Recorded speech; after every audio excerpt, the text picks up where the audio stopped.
Welcome into the Bro 4 Squad podcast, you filthy animals. We are here for a Christmas movie commentary on Home Alone 2, Lost in New York. We are watching this movie on Disney+.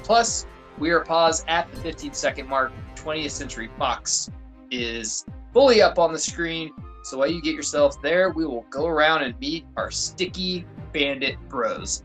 I'm Matt Geiger, along with our legal counsel, Ronnie Cycli, and the mayor, Jeff Hornseck. So, gentlemen, Jeff, I'll start with you first. What's the coolest thing you've ever stolen? Wow. It wasn't turtle doves, that's for sure, because that's fucking lame. It was probably a wallet when I was 10, and that's why I am doing this podcast right now from a state penitentiary in New Jersey. Just a wallet, no money in it, just a wallet. No, it was a Velcro wallet, actually. Cycli, what about you? Other than, I mean, you're a lawyer. Yeah, one time, this is a true story, I stole a napkin from an Indian restaurant when I was a little kid, and my parents found out, drove back to the Indian restaurant, and made me go apologize to the manager. That was traumatizing. Did he accept the apology? Or was like, no. I think he was like, it's I a understand napkin. what he's saying, I don't think. He was literally like, it's a fucking napkin. I don't care. And my parents were like trying to teach me a lesson. I was like, bro, it's a fucking napkin. What are we even talking about? And then I never stole again. Illegal and racist. All right. 20th Century Fox fully up 15 seconds on Disney+. Home Alone 2, Lost in New York. We're pressing play in 3, 2, 1, play. I think just in the interest of transparency, we should just tell our fans, this is actually our second attempt at this commentary. We tried to record it last week, and Brian Banner's microphone was all fucked up. And I think, Matt, maybe you can tell this story. It's sort of a tradition on this podcast to do all of our Home Alone movie commentaries. We do a rough draft that we record, and then we sort of run it back. When you say rough draft, like really emphasis on rough is the point there. Oh, fun facts already, getting into Jeff's bag of fun facts, but this was also directed by Christopher Columbus. As you know, on the way to America, he came up with Home Alone. And after he raped, killed, and pillaged Native Americans on the way back, he's like, wait, boys, what if the second one gets lost in that city we were just at, that New York place? It's like, Jesus, Chris, you're on a roll. It's like, I enjoy torturing and killing the natives. Let's torture and kill some robbers. This summer's audiences with the laughs that they're going to have at Home Alone 2. You think a native will speak his tongue and be like, hey, before I rape you against your will, can you let's just role play. Here's a screen play I wrote. Could you read this for me? And I she's take like, criticism.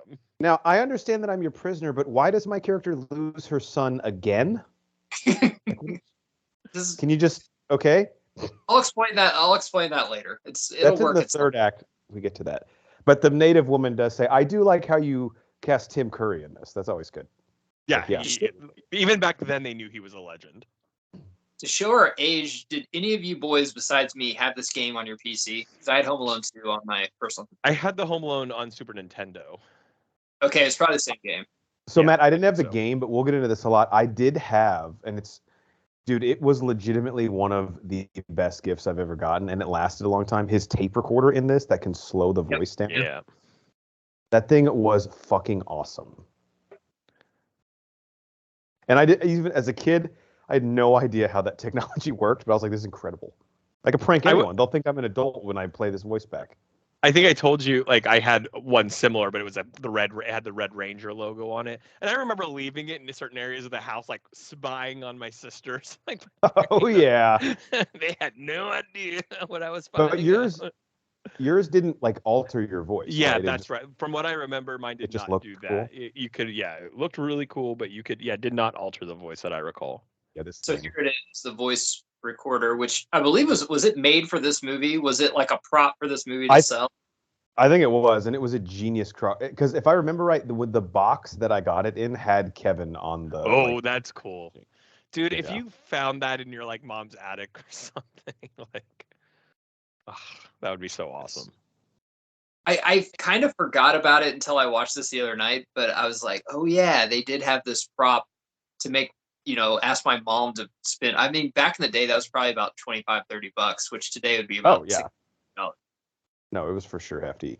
Nice little foreshadowing here. This inflatable clown will come into play later. Literally Kevin's the gonna only role reason play to at the introduce hotel. it, right? It's like, I do love this. Like, though, you're talking about how expensive that was. I mean, this family's like we talked about this before, probably on the first one too.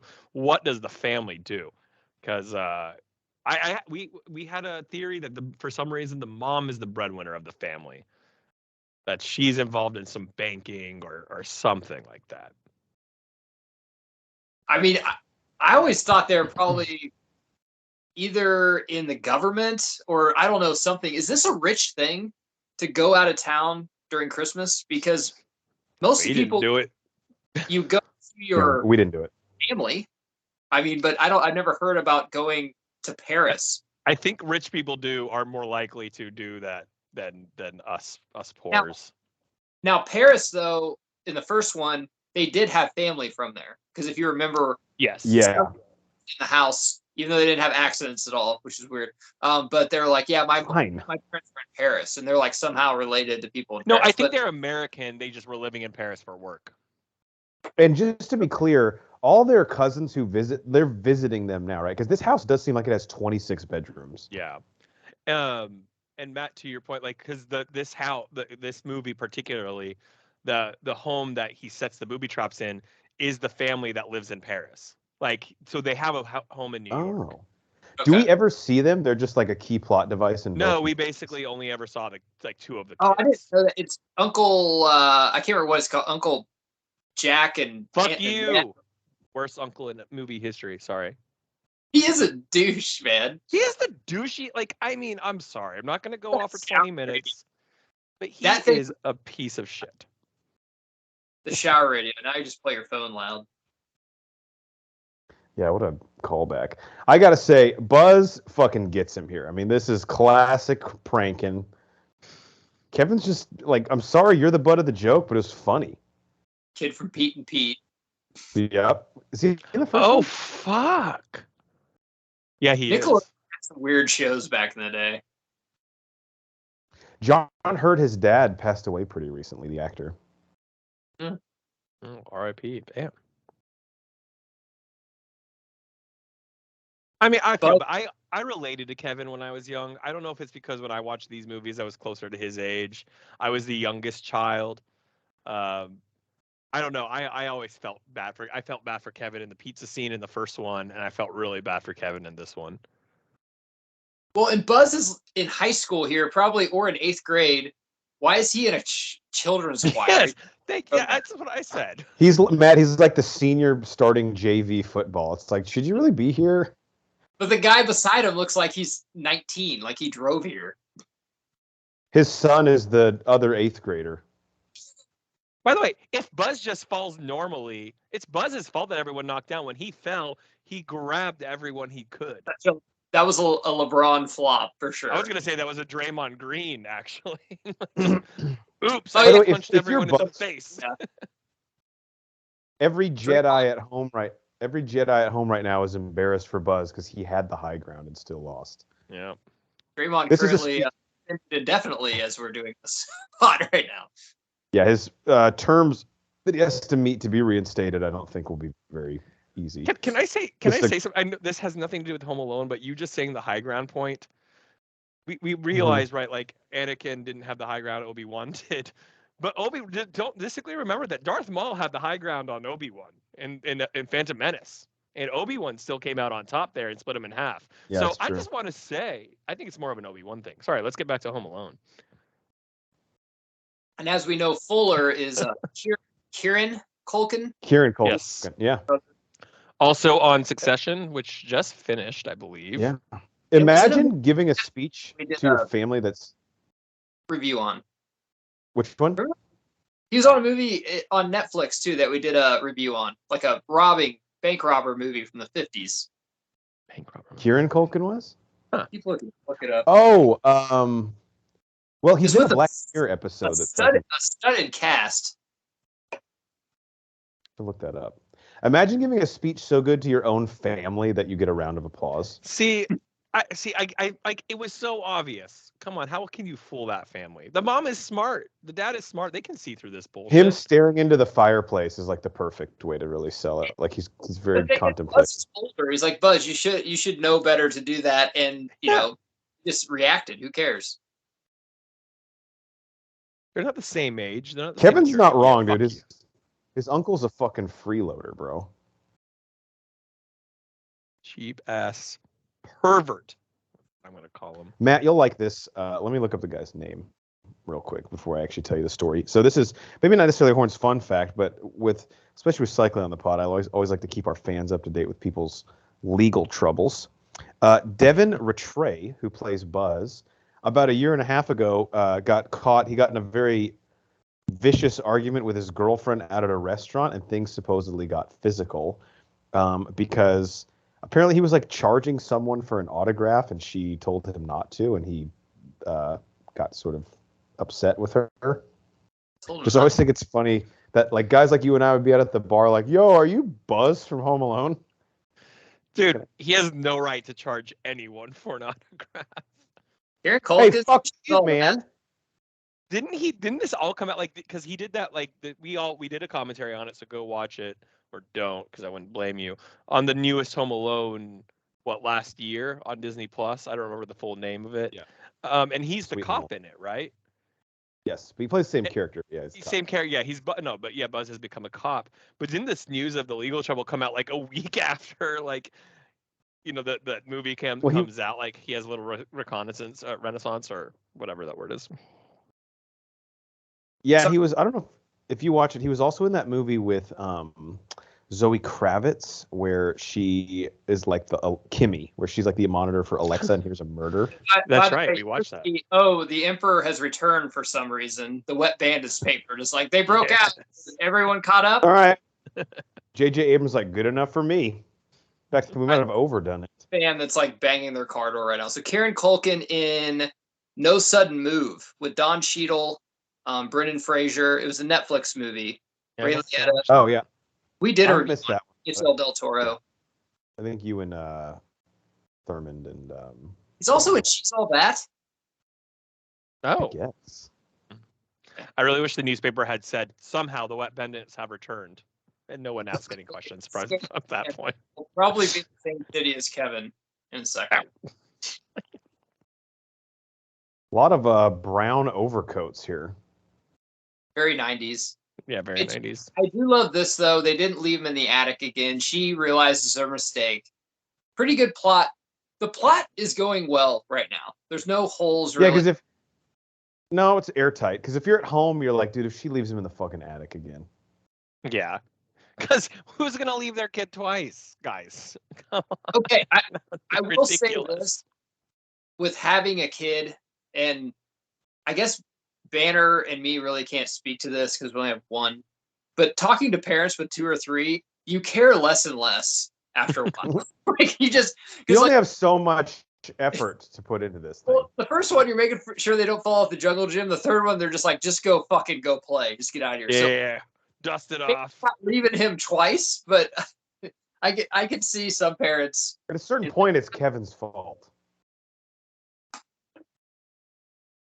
I thought they were going to put Kevin in that wheelchair. I was like, wow, he's really milking the... That actually would have been smarter for the family to not lose him. I mentioned this... If it was Paul Pierce, they would have. I always love traveling through O'Hare in the wintertime because I always like to reenact the scene. So in this one, the dad unplugs the alarm clock, which once again, you can't really do this movie now. I mean, I guess cell phone towers could be down. Well, yeah, but this movie would be so much harder to do now. I literally... I had my first, I just had surgery and I had my first PT the other day and I set my alarm. I distinctly remember setting my alarm going to bed. I woke up and I was like, I feel like I've gotten oddly amount of decent sleep. Like, let me check what time it is. Realized I hadn't set my alarm. Wow. Even though I distinctly remember. How much did you oversleep? Thankfully, I woke up within 10 minutes after my alarm should have gone off. But I was just like very strangely like awake, like it's too bright in here. How is it this? It can't be that early.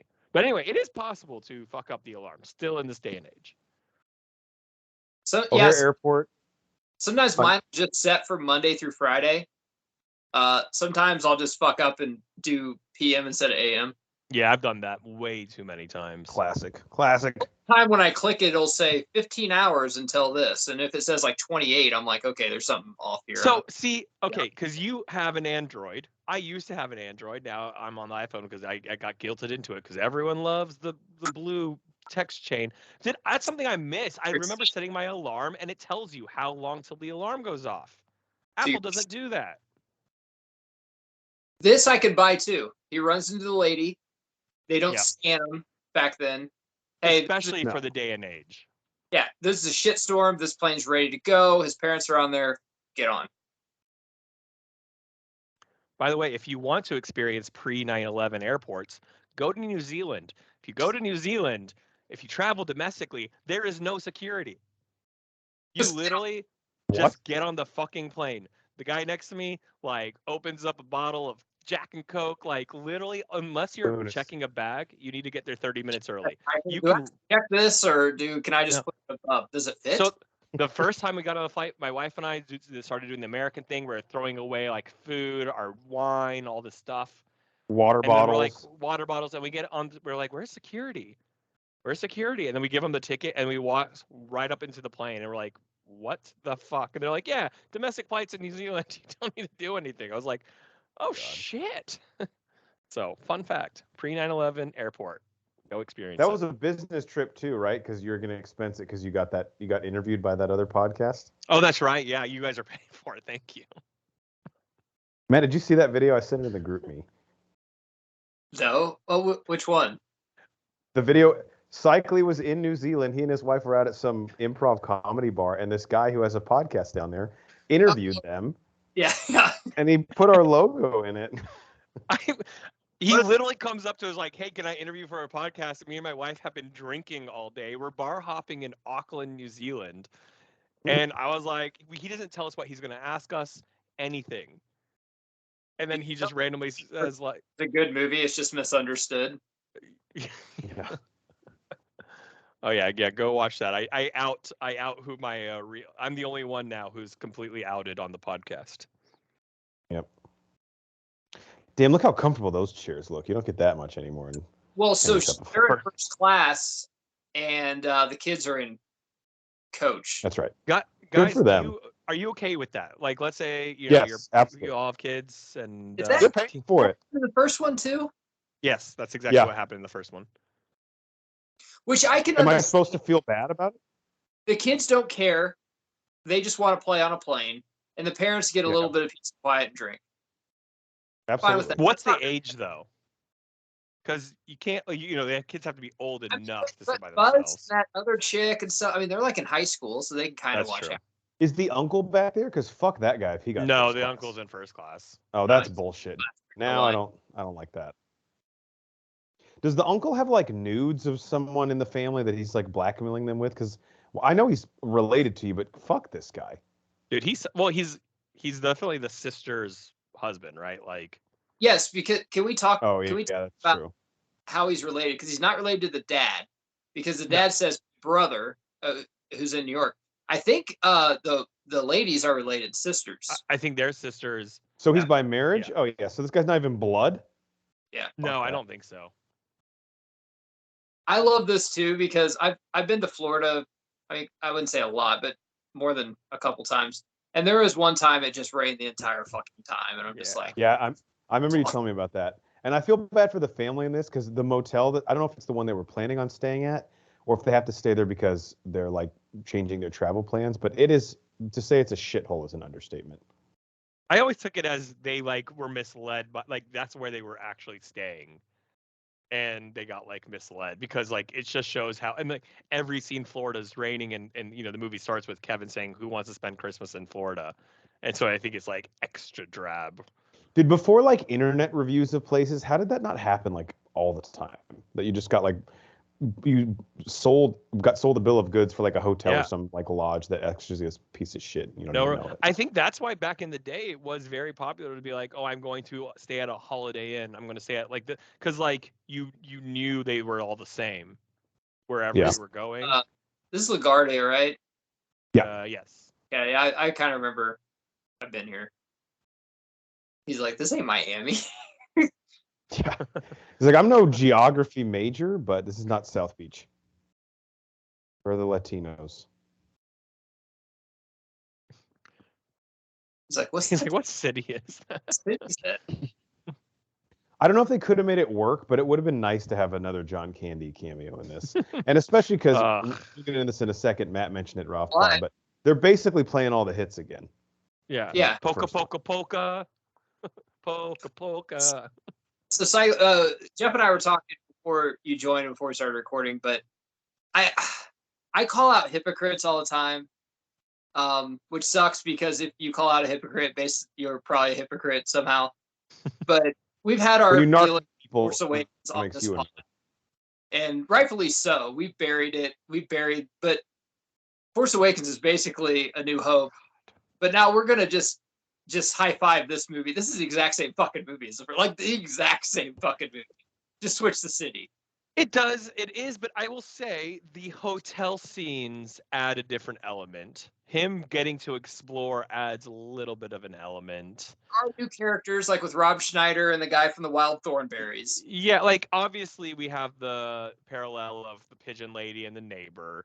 Like you're definitely right. I will say that why I think this movie holds up as a sequel compared to a lot of comedy sequels and family-friendly sequels is it follows the recipe of the first one in its successfulness, but the additions are fantastic. Like the whole hotel bit. Yeah, is probably my favorite part of the movie. I love Linkin Park. A lot of their songs are the exact same fucking thing, but I love it. But just like you find a recipe, just tweak a little bit, but keep it. But I will stop you one thing. The neighbor's backstory makes sense. The bird lady we'll get into later because that's like it's the bird lady should have been completely edited out of this. Honestly, if you take out the bird lady or reduce her significantly and increase Tim Curry or increase Hotel, this movie rivals the first one. It really does if you do those two things.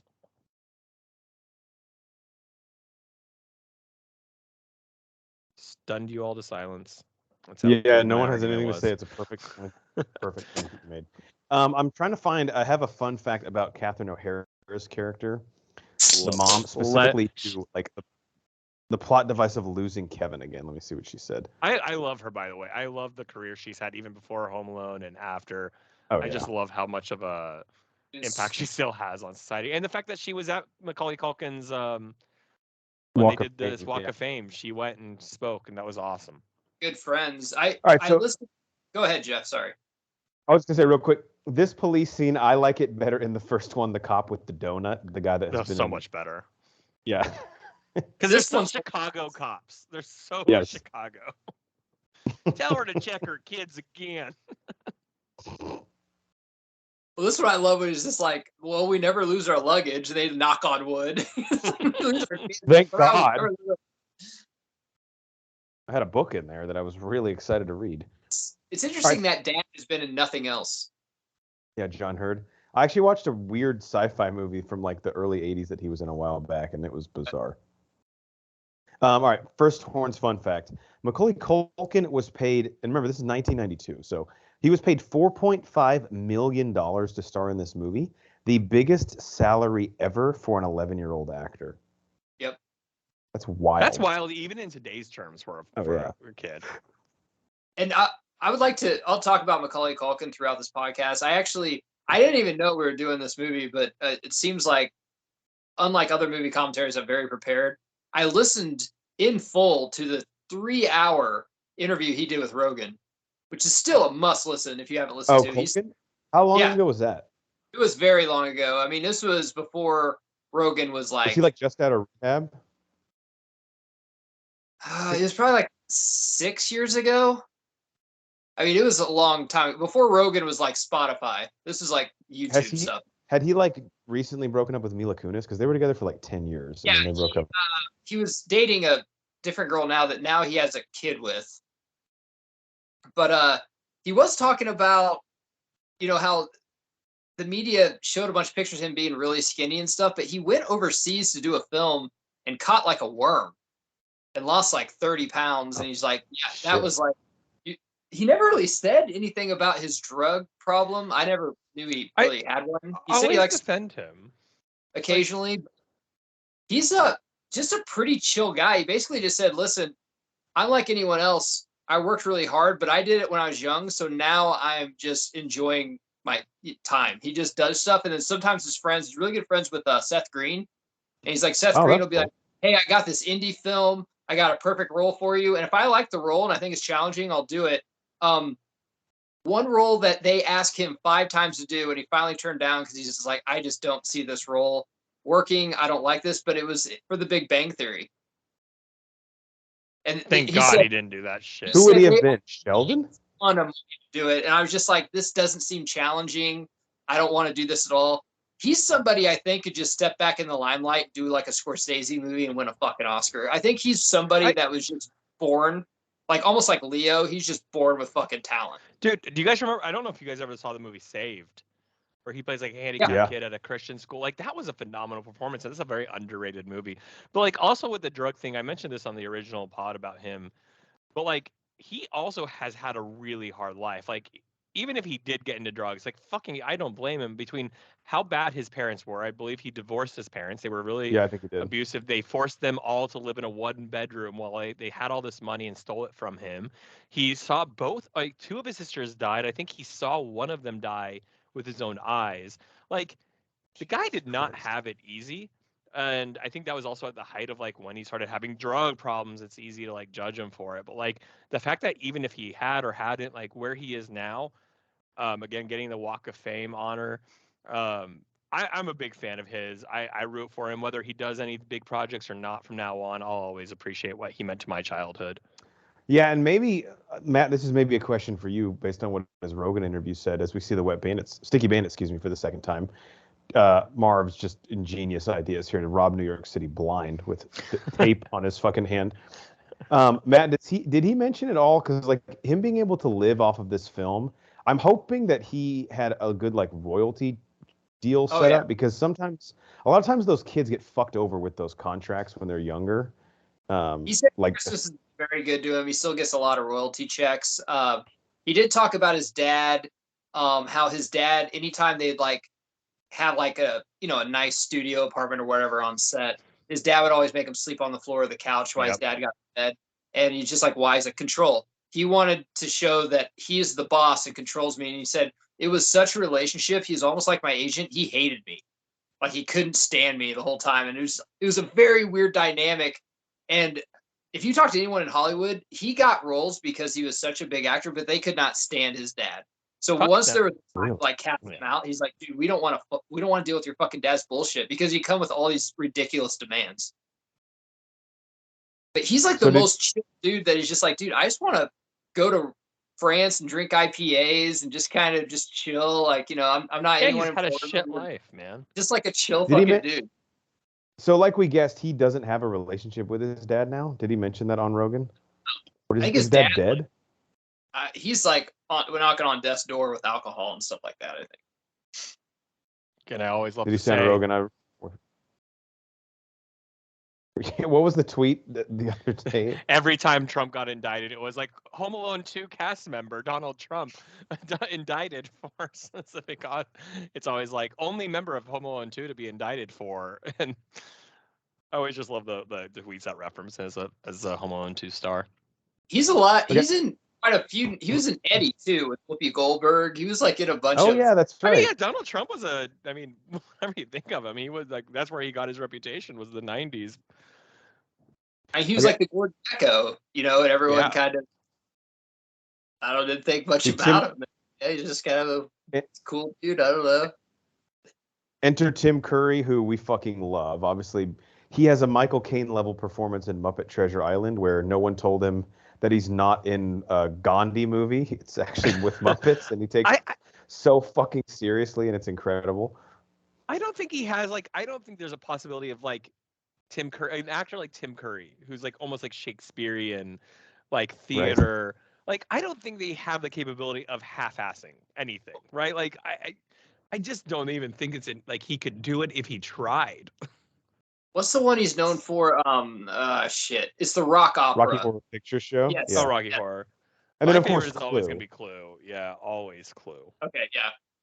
The Rocky Horror Picture Show was fucking huge. I mean, that's still got a cult following. Dude, they do it. Yeah, every all year. right, I mean, have you got, Oh well, you've talked about like the big show. Is it where you live, or is it somewhere else that they do like the studio audience like throws tomatoes? yeah, at the well, it screens? should be everywhere. Like, it's everywhere. They do. I mean, Rocky Horror Picture Show. If you guys have never been, even if you've never, I've actually only seen the movie once, and that was at one of these performances. And it's not even a performance. If you ever go wherever you're playing it, like the whole audience is involved. People are throwing things and yelling things throughout the whole movie. It's probably the definition of a cult classic. Sounds like one of Matt's son's soccer games. Yeah. They just get drunk and fucking lose their minds. It's People very yelling slut. weird. I don't know. Yeah, it's definitely maybe when I think cult classic, it's the definition of it. All right, I do have a fun fact about the tape recorder. So it's called the Talk Boy, which I think you could see like the writing on there. The Talk Boy tape recorder, which Kevin played in the movie, was a prop created specifically for the film. After the movie became a box office hit, Tiger Electronics, wow, that's a fucking 90s callback. Damn. Tiger Electronics created and distributed a real-life Talk Boy. Oh, I remember this. Along with its pink and purple counterpart, the Talk Girl. Oh. Smart. That's just smart. I remember a pink one. I don't remember a purple one. So, if he's not in the airport, wonder where his parents think he is. Because there's no way they thought that he got on a plane. I bet they thought, okay, he probably got a ride or something back home. Yeah, I think the assumption is he's in Chicago. I just found IMDb fun fact. Sorry, real quick, cycling that bums me out. It says this is all the detail it gives, but it says at one point John Candy was going to do a cameo in the film. What? Yeah. Did it say why it didn't, or? No. They're probably thinking with the money, we probably don't even need it. Honestly. Right. Not really worth it. Yeah, if you can cut like $1.5 million off the budget and you don't think it's going to move the needle at the box office, why do it? By the way, I just want to say, because we talked about this on pod last time, obviously the pod is gone now. It got burnt down. But the suite that Kevin just got on the credit card, you can actually see they're charging him $355 a night for this insane suite. By the way, I looked it up online. Currently today, if you rented this place over Christmas, $7,000 a night. Jesus Plaza Christ. Hotel in New York. Well, after Kevin goes through the minibar, he's probably looking at a bill pretty similar to that. Well, it was $1,000 he got on room like service, I'm pretty sure, at the end. Yeah. In 1990, is this 2 movie? Can't remember 4. Yeah. Yes. Fun fact that too. bit just doesn't look comfy to me. So Banner just showed both movies to his daughter, and my niece just saw both movies. And what I love about it is both of them had the same exact reaction watching this movie. They literally both go, "They lost him again. It happened again."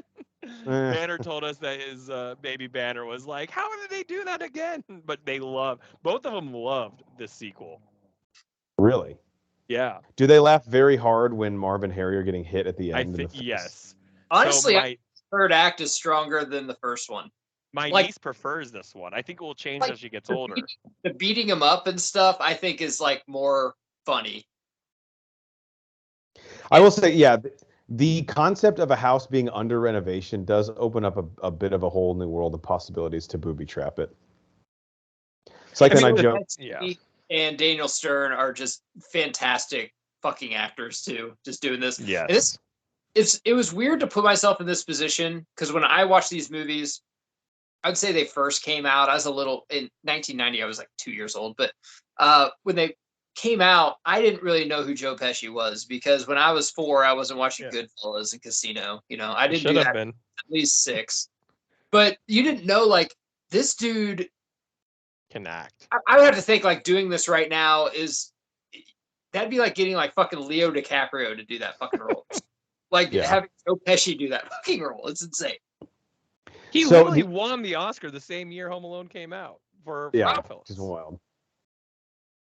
The original working title for this movie was Alone Again, which just sounds like a romantic drama. Yeah.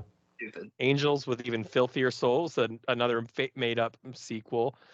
Yeah, which is great. Again, I think we talked about this, Matt. I don't know I think on the original Home Alone commentary, I always thought these were real movies as a kid. I literally thought these were real movies, and I wanted to like watch them when I got older. And then I was shocked when I found out these were made for the movie. And what's weird is we don't know any of these actors. I thought some of the actors would be like kind of known, but I don't know any of them. Like he looks familiar. Like the main guy, the guy's like John Wayne. If he was like 80, is who he looks like. Yeah. By the way, I like literally I was really upset. My wife said something, and she said, "Oh, sorry." I said, "I forgive you," but my Tommy gun don't. Tommy gun don't. My Tommy gun don't. Shooting, and then she was like, she just like looked at me weird and walked away. I go, "Come on, that's a great reference." That is pretty good. My Tommy gun don't. Tommy guns anymore? Is that a thing? Why not? We need to bring them back, dude. Bring them back. So, Matt, I don't know if you know anything about this, or Cycly, if you do, but I would be very interested in, like, okay, the first movie, huge. The second movie, just as big, if not bigger. Huge media tie-ins, makes a ton of money for the studio. I'm assuming they tried to make a third one with Macaulay Culkin and Chris Columbus, right? Do we know, like, where that broke down? Because obviously the franchise, let's be real, it's really two movies. Like, the other sequels, quote unquote, just take the title. No.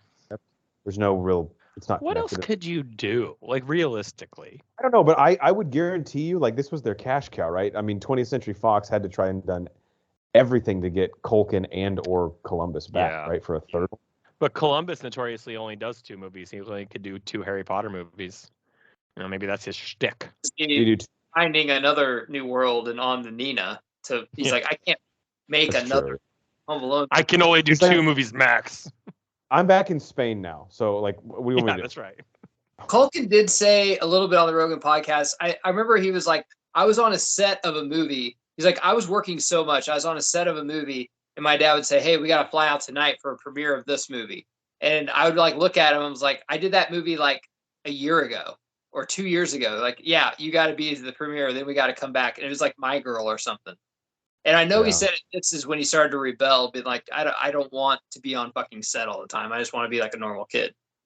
Yeah, it'd be impossible to have like a normal childhood. Actually, Matt, to your point, let me find the horn. Get too old, you know. These movies aren't cute anymore. No one wants to see like a 12-year-old beat up old guys. Right. So here's a fun fact: Kit Culkin. Well, not fun. It's kind of sad. Kit Culkin, Macaulay Culkin's father, would not commit him to star in Home Alone 2 Lost in New York until the producers signed him to star in The Good Son, which came out the next year. He did not want to see Macaulay. Yeah, that one's creepy. That's a really creepy movie. Yeah. He did not want to see Macaulay typecast and intended that the R-rated suspense drama would be key to avoiding that. Obviously, the guy was a piece of shit, but that was a smart move. It is. The Good Son. It is. I mean, use your son as a movie. Yeah, that's a creepy movie. He's in The Page Master. My Girl's a fantastic movie with My him. Girl, yeah, dude. Dude, he was on fire. Page Master. And My awesome. Girl, I cried as a kid when I watched that. I was needs not about glasses. Oh, I love I always crack up. Like, how obviously not human is that thing? You don't shower like that? I do this the whole time I shower. Wave my when he arms does up like and down. when he plays the video for Tim Curry and Rob Schneider in a second, so you must be mistaken. It wasn't me.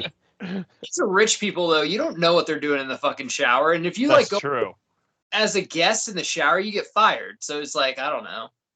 What I don't get is his thing with that kid in there. Like, who cares if the credit card went through, even though it's stolen? Who cares? Exactly. It's you get paid. You fulfilled your duty.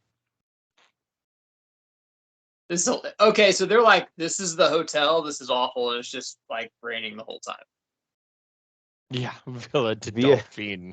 Yeah, what would this thing's like fucking Google shopping review be or whatever? It'd be like 4. They literally look like just like mobile homes on top of each other.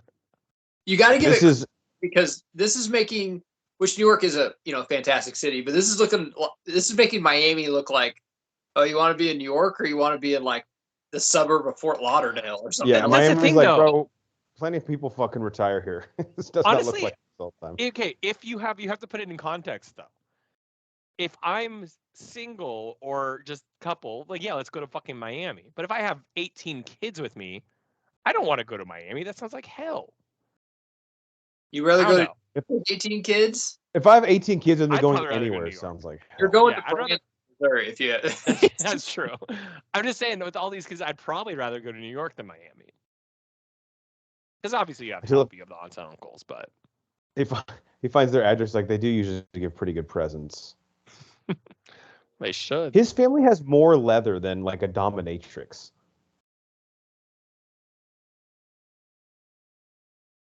It was the days when people had wallets of their family or photos of their family in their wallet. Now you don't need it. No. Mainly because you don't care about your family, not because we have technology. R.I.P. to Andre Brower, who's Captain Holt in Brooklyn Nine-Nine, just passed away. But yeah, that was wild. Quotes. I saw that. I'm so sad about it. But he goes, if you really loved your family, you wouldn't need photos to remember what they looked like.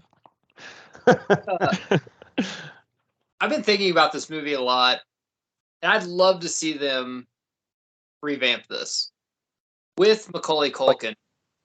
I've always thought that. As like the dad now, like it's his family. Kids, and I want on Christmas Eve, like the movie should start with robbers coming in the house and his kids, like he has an oldest daughter and she just rolls her eyes and starts texting and stuff. And they take care of the robbers real quick. And Macaulay basically hires the robbers to like train them because she's like, one of these days, like someone's gonna fucking come in, and then at the end of the movie, the third act, it actually happens, and they think that the dad's fucking with them because Macaulay's like insane, just like basically like hires thugs to go in and like he trains his kids like beat up and booby trap everything. What is he, Jamie Lee Curtis in the new Halloween movie? It's just like super paranoid. It should be just like that, Cycling. It should be just like that, but funny. Yeah. I mean, just like Jamie Lee Curtis is insane and basically like preparing for Doomsday. That's Macaulay Culkin because he's been through this trauma so much as a kid. It would make fucking sense, but it's like funny. It'd be perfect. That actually would be badass. I think he'd do it too now that he's older and just like, okay, it's a fun thing. I get it. Like whatever, I'll do it. It's a pretty. I would love that. I know he seems like someone who really wants to be like, he wants a role he can really seek his teeth into, like me and Jeff always make fun of. But like, I think he would be like, okay, this is an easy role, but whatever, sounds fun. Matt, have we ever told you about our theory that Kevin McCallister grows up to become Jigsaw in the Saw movies? Yes. It makes a lot of sense. Like, it don't make too much sense. You can't let anything just be, can you? You got to ruin everything. No, it's okay. He clearly has an engineering mind for traps that like impact people. He's trying to set them straight. Like there's nothing. It's flawless. I'm sorry. This scene is awesome. Sorry to interrupt, but he's like, Tim Curry thinks that he was caught spying on his dad in the shower. So he's like, we've gotten you a limo and a pizza as my sincerest apology. Pizza. He just pizza. And he goes, so my dad was pretty. Try to act the fuck out of this. It's like, this is like a pretty simple thing. He's like, what is on an American pizza again? Kevin's fucking with. He's like, my dad was pretty upset. He goes, he was. Do we have Tim Curry at the Oscars this year? I definitely think we should. I didn't know I could do him, but it's coming out. Yeah, he absolutely needs to be there. He's too much of a legend. I will accept our sincerest apologies. Are you seeing where he's seeing the credit cards stolen? Yeah, he's about to because they just reported it. Which they want. I guess back in the day you do that, you just call and then it would just show up like stolen like that. I don't fucking know. But it's just like that's the hard thing is like I guess back then you would have to report it stolen, and the next time it was used, like the charge would go through, I guess. But then Amex or whoever would have to call you. You can't even, now. It's like obviously fraud alerts are instant. Coca-Cola, nice. Like once you go to a different state or something, like say you get on a plane and then you, I don't know, buy a piece of gum, they'll be like, "Oh my God, we're shutting your card down." Like, no, I'm in this state. Dude, it's wild. No, you're now, not. Though. They fucking know everything. Literally, they don't. At least our credit card, they don't even have you. Like, I want to go. Like, oh, we're going to New Zealand. Let's tell the credit card we're going to be in New Zealand. They don't even have it anymore. You can't even report that you're going to travel. They just know.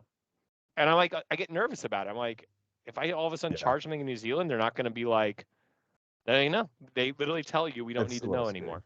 Yeah. I got to give Chris Columbus mad fucking props. The directorial visual cue there, going from the Grinch's smile to Tim Curry Yes. catching the card as stolen, is incredible.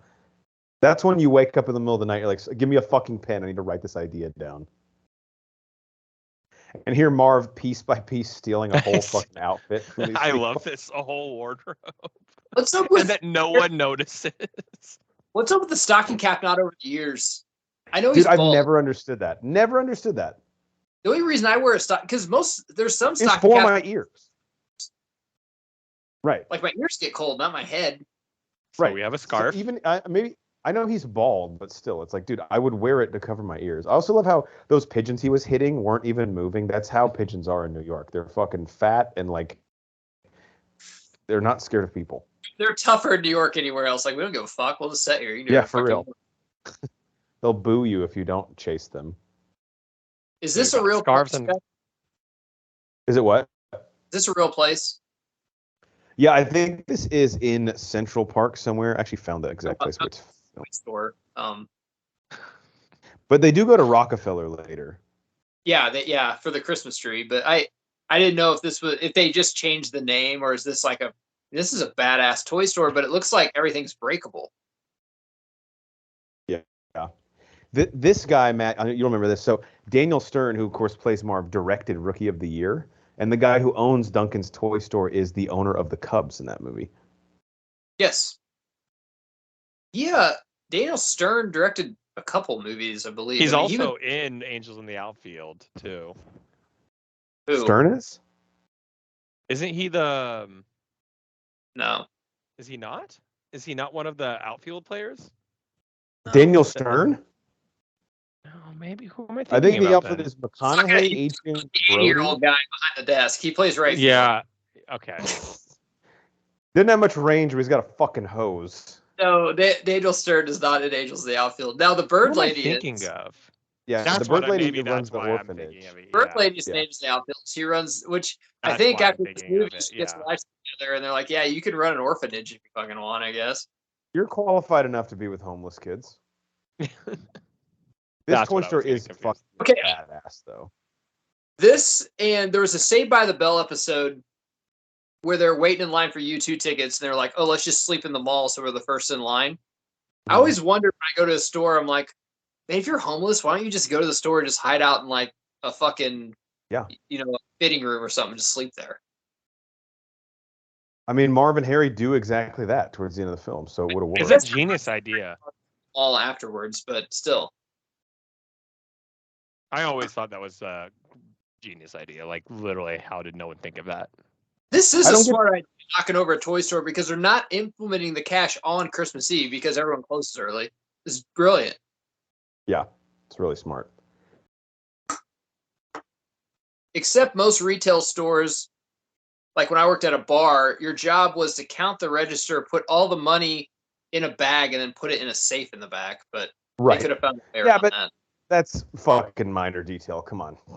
Mr. Duncan's like, we'll split the cash register. This is New York, the safest city in the fucking world. No one's going to come Are in you here. kidding me? What, are a bunch of Latinos going to come in and steal it? No.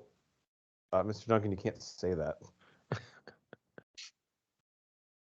Mr. Duncan, it was never proven, but he liked some Nazi propaganda on X recently, I think. He just liked He it, though. didn't know what the button did. Yeah. I liked it sarcastically. I love when they say that. They're like, he didn't really say anything racist, but he liked a couple tweets. It's like, no, my people do that. I don't even control my Twitter. You Like, just get need out a of here. disclaimer. I'm going to log into that thing. I have a racist bone in my body. For some reason, maybe I totally misremembered this, but is Mr. Duncan, is it like alluded to that he has like some like secret relation to Kevin that we don't know about or something? I don't know why I thought I picked up on that the first time I saw this as a No, kid. he just Kevin doesn't know who he is. He just thinks he's a clerk. And then here in a little bit, he sees his picture up there, and he doesn't know that's the owner of the store. Okay. But he does tell him, like, hey, the money today, because I think it's Christmas Eve today. The money today for Christmas Eve is all given to the children's hospital and all this stuff. So Kevin's like, oh, this is for a good cause. A lot of these movies have like good hidden things for kids. I've been watching with my kid. By the way, a separate note, you can check our movie commentary on this, but my son has watched the third act of Jingle All the Way 8 times in the last 2 days. Hell yes. The wife and I watched that like a week ago. I haven't watched that movie since our podcast doing it. I'm like, God, this is actually really good. It's a movie right in my wheelhouse. Right? And I never. Sinbad's hilarious. Jim Belushi's Sinbad great. is hilarious. Buster, I don't know, but it's really good. A really good movie. I always quote to my wife, and out of context, and she hates it, the line from Phil Hartman where he goes, "I've been watching a family of deer down by Lake Minnetonka. Nature's kind. They'll take her in like she's one of their own." Storm in here. Oh, there's cookies. R.I.P. I gotta get the recipe from Liz. Who said that you could touch my cookies? God, fucking Arnold. The Rock is the new Arnold. It's like, just give him a weird name like Howard, and he can be anyone you want him to be. Don't forget, you're my number one customer. Howard Langston. That's Arnold Schwarzenegger is playing in this movie. I always love that. Like, we're play Howard Langston. I don't know. Maybe Johnny. No, let's get Arnold fucking Schwarzenegger. The kid doesn't have an accent. No, it just makes sense. Yeah, are we going to explain why he sounds like he's from Eastern Bloc Europe? No.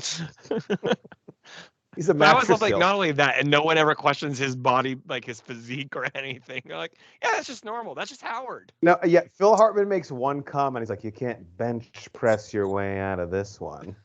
Besides that, it's like the only reference. It's okay. I understand he's like kind of hiding in plain sight. It's a little vain to have a massive fucking portrait of yourself right as people walk out. Oh, how'd that get there, Todd? I will say, watching this one, anytime I reach for a Christmas movie, Christmas Story, Christmas Vacation, Home Alone, Elf, like are always kind of my top 4. This one I always kind of veer against, and I don't know why. It's just because I like the first one so much. First one just feels more like a Christmas movie. This movie feels more like a movie that takes place in Christmas time. I don't know why. Yeah, this is more of a Die Hard. I know.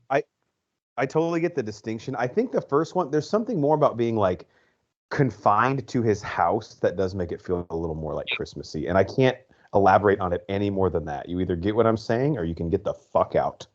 And it just seems like he was younger then, so it was more kind of, I don't know. This one's like, okay, he's already kind of used to it. Yeah. The pacing of the first one, it's weird because like it should be frenetic, like there should be this sense of panic that he's left home alone. But I think of like how it is kind of slower. Like even think about the scene where he goes to the grocery store to like get supplies. It's almost like no one's panicked that this kid is being left by himself. And that's kind of what you can like sit in the moment. Here we're like literally running around either from the hotel or the Wet Bandits pretty much the entire time. Which isn't necessarily a bad thing. It just has a very different like the pacing to it. Yeah. Although speaking of pacing, if you want that fucking killed real quick, we're about to meet Pigeon Lady. Yeah, I think that's the only thing that holds. I think I will defend this one more than most. That like, I don't think it matches the first one by any means, but I still think it holds up and is a pretty damn good sequel in terms of like, honestly, it's probably a top 15 sequel or top 10 sequel, like compared to like a lot of other things. At least, yeah. I mean, and that's part of testament to this, part of testament to like bad family and comedy sequels. Yeah, exactly. And like, it definitely, like I said, like I think you tweak one or two things here and you rival the first one. But I think where this movie lags is the pacing. And again, it's a 2-hour runtime, which is obnoxiously long, I feel like, for a Disney kids movie.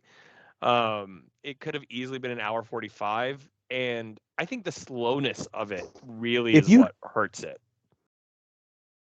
If you can take Pigeon Lady out and just find that you can end the movie somewhere else besides the park, and give me maybe even like 5 more minutes of Tim Curry, we could. Yes.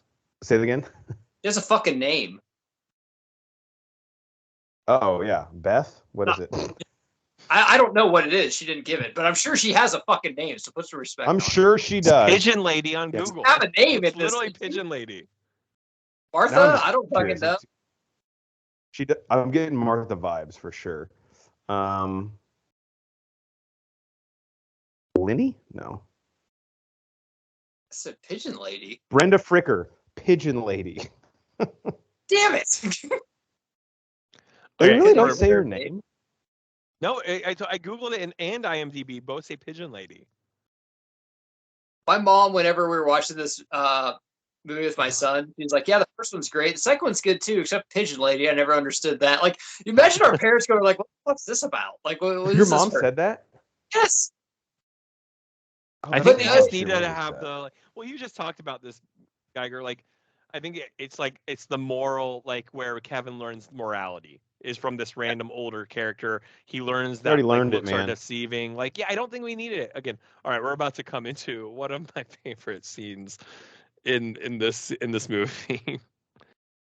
Yeah, so the whole thing is don't do the VHS Tommy gun scene again unless you can top it.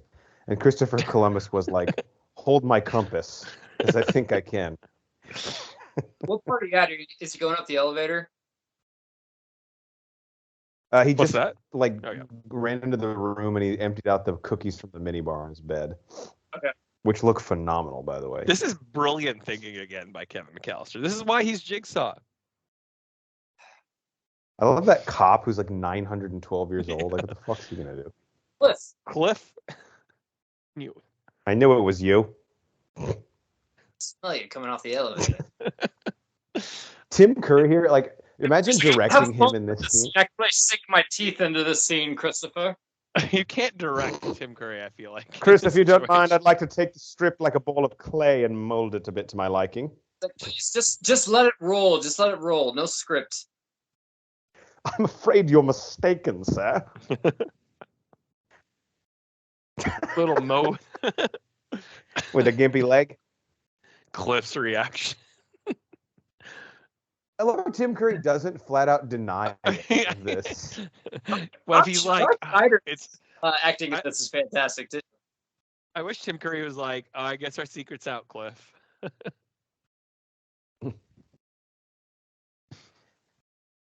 British people, Well, my even here, he's Tommy like gun- apologizing. I don't know why that's not more of a daily quote in our lives. Anytime I say, yeah, I did, it's should- no big deal. I forgive you. My Oh Tommy my gun. god, dude, what he does with his hands here. This should not be as funny as it is. See, to me, this is like the scenes that like these are almost as funny or funnier than anything in the first movie. Like this scene. Absolutely. We should do a deeper dive on this, maybe in an episode. But so many movies, like sequels, especially comedies, are like, okay, we're gonna do the same jokes, but just in a different way. And we're always like, this is fucking weak. This is awful. The first one was better. I'd say this and maybe Ace Ventura 2 are the only ones that I'm like, okay, you took the one from the first one, which is genius, and made it fucking even better. Yeah. Well, awesome. it was. Well, like, think of Anchorman 2, right? Like the news anchor fight at the end of the Same movie. shit, You're like, like, dude, really? sucks. So Very seen bad. this soft. But they're And- giving us something different. Yes, it's the same joke, but they're giving us something different with it. One, they're giving us ensemble like Rob Schneider, Tim Curry, and other characters, but they're adding the element to it. Because in the first one, it was like it's very limited how he just gets a guy to walk away from the door. It's top to top. Snakes? Snakes? I don't know. Snakes. Snakes. Oh, snakes. And the But Tim firecracker- Curry crawling here like he's Does it say paralyzed yes from the with a waist. gun? Like, why is Tim Curry like he's like paralyzed from the waist down? Yeah, his legs are like He's completely completely limp. Yeah. He was the voice of Wild Thornberrys, wasn't he? Or is that just another guy that sound like him? Ooh. I mean, sound exactly like him. Let me check. I just don't see Tim Curry be like, yeah, sure, I'll do a Nickelodeon show. That sounds Yeah, I'll be challenging. surprised if it was, but that'd be cool for him. Let me know. I gotta piss and get a beer. Hey, you got this, man. I'm rooting for you. He was also in Congo. I don't remember that. So I think that you and I had this question: does this take place a year or two? Because the movie itself is 2 years after Home Alone 1, but they just said I think it is only taking place a year later. They just said we spent 9 months in jail. So that makes So it's me basically think the very it's a year next later. Christmas. Yeah, I think so. That's how I would it implies to me.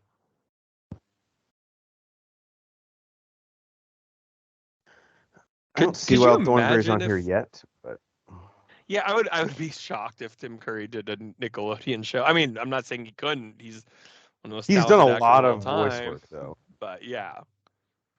Well, he was Nigel Thornberry in the Rugrats Go Wild video game and the movie Rugrats Go Wild. So maybe Wow. So he had to have been. the Wild Thornberry's movie, he was the voice of Nigel Thornberry. Yeah, so it had to have been him then. Yeah, Matt, it looks like he That's was. awesome. Or at least Damn. he's voiced him at least 12 times that I can see. It sounds just like him. He voices him in like a bunch of video games, so I'm sure I'm actually just trying to find this show.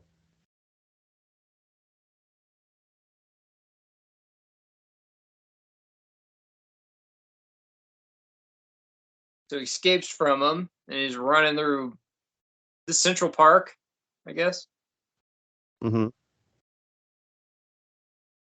A lot of like dance troops will dance here.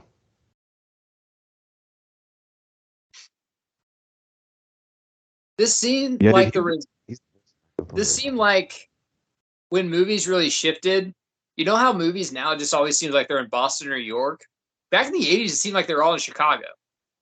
You got Planes, Trains, and Automobiles that like Steve Martin, John Candy, Belushi, Aykroyd, like a lot of these actors, Bill Murray, are all Cubs fans. I believe they're from Chicago. It seemed like a lot of comedy. Yeah, dude, like the amount of Chicago has produced Chicago. a lot of comedy. I feel like Chicago is a Steve perfect Carell place is from for it Chicago. because like New York is this like idea where Chicago is a huge city, but it also has such fundamental American neighborhoods, like just suburban life. Like Chicago suburbs. Chicago works Yeah, on blue so collar many levels. suburbs. Yeah, like Chicago is New York meets Midwest. You know what I mean? Like it fits both. So I get why Chicago was used so much, but that's a good point.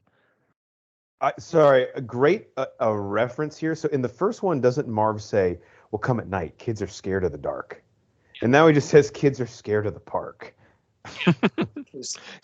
Kids are. I don't know where he's getting his sources on what kids are scared of. Yeah, like where do you get all these? Yeah, you just in. Kids are stupid.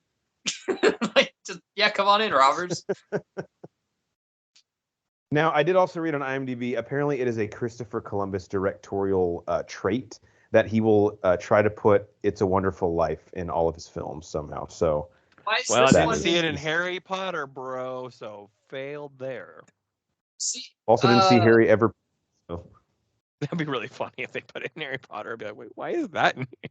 But this is in Miami, so why? I mean, I know there's a lot of Cubans there, but what? I get why when they're watching TV in France, it was in a different language. But I don't get in Miami why they're watching TV it's in a different language. Oh, it is? I didn't notice that. Yeah. Well, they got the rabbit ears. It's all fucked up. Did I read my Catherine O'Hara fun fact yet about her character? Any fact about Catherine O'Hara is a fun fact. I love her. All right. So Catherine O'Hara was worried her character wasn't trying hard enough to find Kevin. So on her insistence, scenes were added to show her concern. O'Hara said that she spent hours practicing her guilty sad face at home. Matt, you'll like this one. After one scene, Macaulay Culkin asked Joe Pesci why he never smiled. Pesci told him to shut up.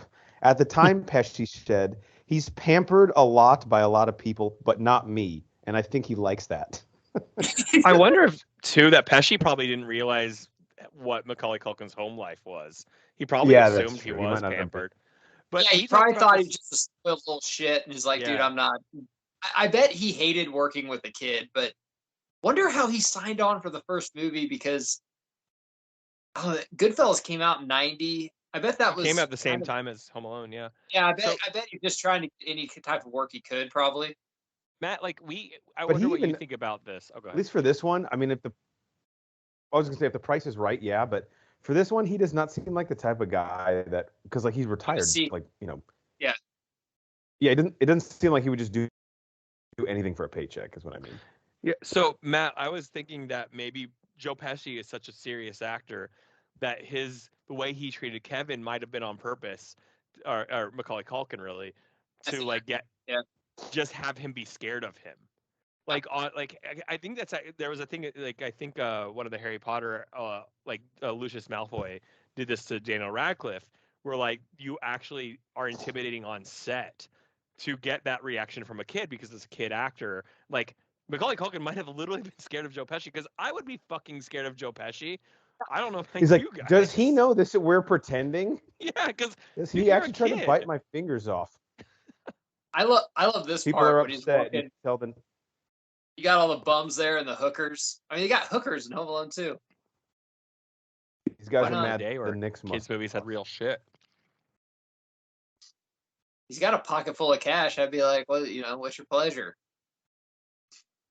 You could buy both those chicks and still have enough left over for a large cheese pizza. Absolutely.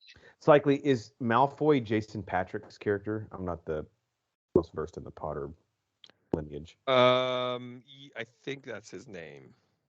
He's in a lot of stuff, if that's who you're... Yeah, he's from A Cure for Wellness. This guy's giving me big time Vincent D'Onofrio and Black vibes. Jason Isaacs. Jason Isaacs. That's right. Yeah.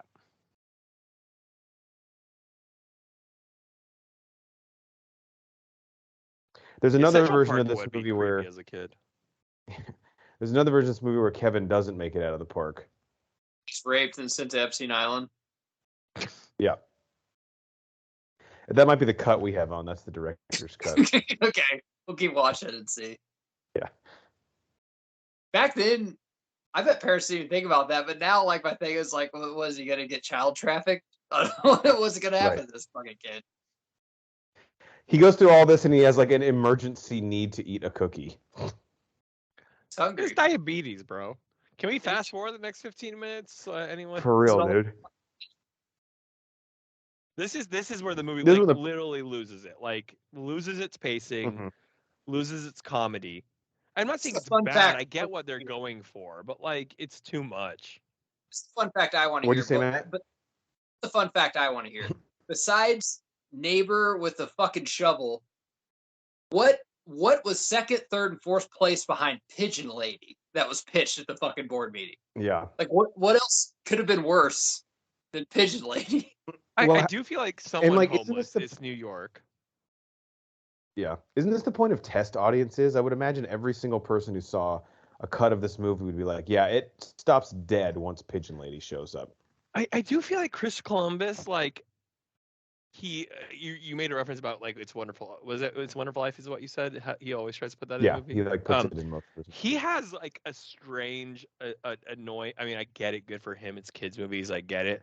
With, like, moralism. Like, he really tries to, like, really drive that home. Well, Mrs. Doubtfire is another great example. Yeah. I mean, I'm not saying he's bad. I love him. But he really, really, really tries to drive that point in kids' movies. Like, to make sure that kids, it's not just a comedy. It's not just slapstick. It's not like, haha, like, hey, the kids come out of that movie learning something. And I get what he's doing here. I get what his purpose was. He just went too far. It messes too much with the pace of the movie. Christopher Columbus pod. We recognize Christopher Columbus Day. Yes. And not because he found the ground I set on, because he directed a lot of the movies that we kind of like. Why don't we do that? I call out of work every day and watch Mrs. Doubtfire. Honestly, every Christopher Columbus Day, like, we should, and now, like, Indigenous People Day, we should, like, watch just Chris Columbus movies. We should like literally make that a thing. We actually need to start dropping a movie every Christopher Columbus Day that he fucking directed. Actually, yeah. Fuck Christopher Columbus. We stand in this house, Chris Columbus. This isn't an IMDb fun fact. I just or whatever. I don't give a fuck. Like, we like this Christopher Columbus better than the other one. Yeah. Exactly. Sue me. This isn't a fun fact, but I know it's true. The couple of the pigeons had serious cocaine problems on set, and they were late to a lot of the scenes. A couple of them, I think, stayed at Neverland Ranch too with Kevin, and they didn't fare so well. Matt, it's funny you say that. Still says it. Dude, one of my IMDb fun facts that I didn't read was that Michael Jackson visited Macaulay Culkin on set. Yes. He talked about that too in Rogan, and I still believe to this day that Michael Jackson never touched Macaulay Culkin. Oh, I believe that. I don't think Macaulay Culkin would have kept that to himself. Well, and because Macaulay Culkin at the time was, dare I say, bigger than Michael Jackson, and for a short period of time, maybe he might have been the biggest movie star at the time, and he was the biggest singer. And it's about power. You want to do that to people that, don't have a family or can't tell anyone. If he did that to Macaulay Culkin and then Macaulay Culkin spoke out, he'd be done. You do it to some Yeah, kid he that would no, have been. no one ever. He would have been. Don't get me wrong. I know Michael Jackson did that to kids. I'm saying that I don't think he did it to Macaulay Culkin. No, I don't think so either. I think they just played.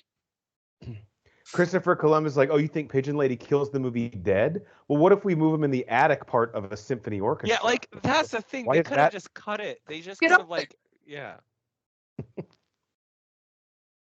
I will say her acting's not that bad though. No, it's that's not not a the complaint at all. problem. It's not her fault. It's not It's her just we fault. could- She actually saves it to a point. No, it just There's takes like- 15 minutes out of a 2-hour-long movie.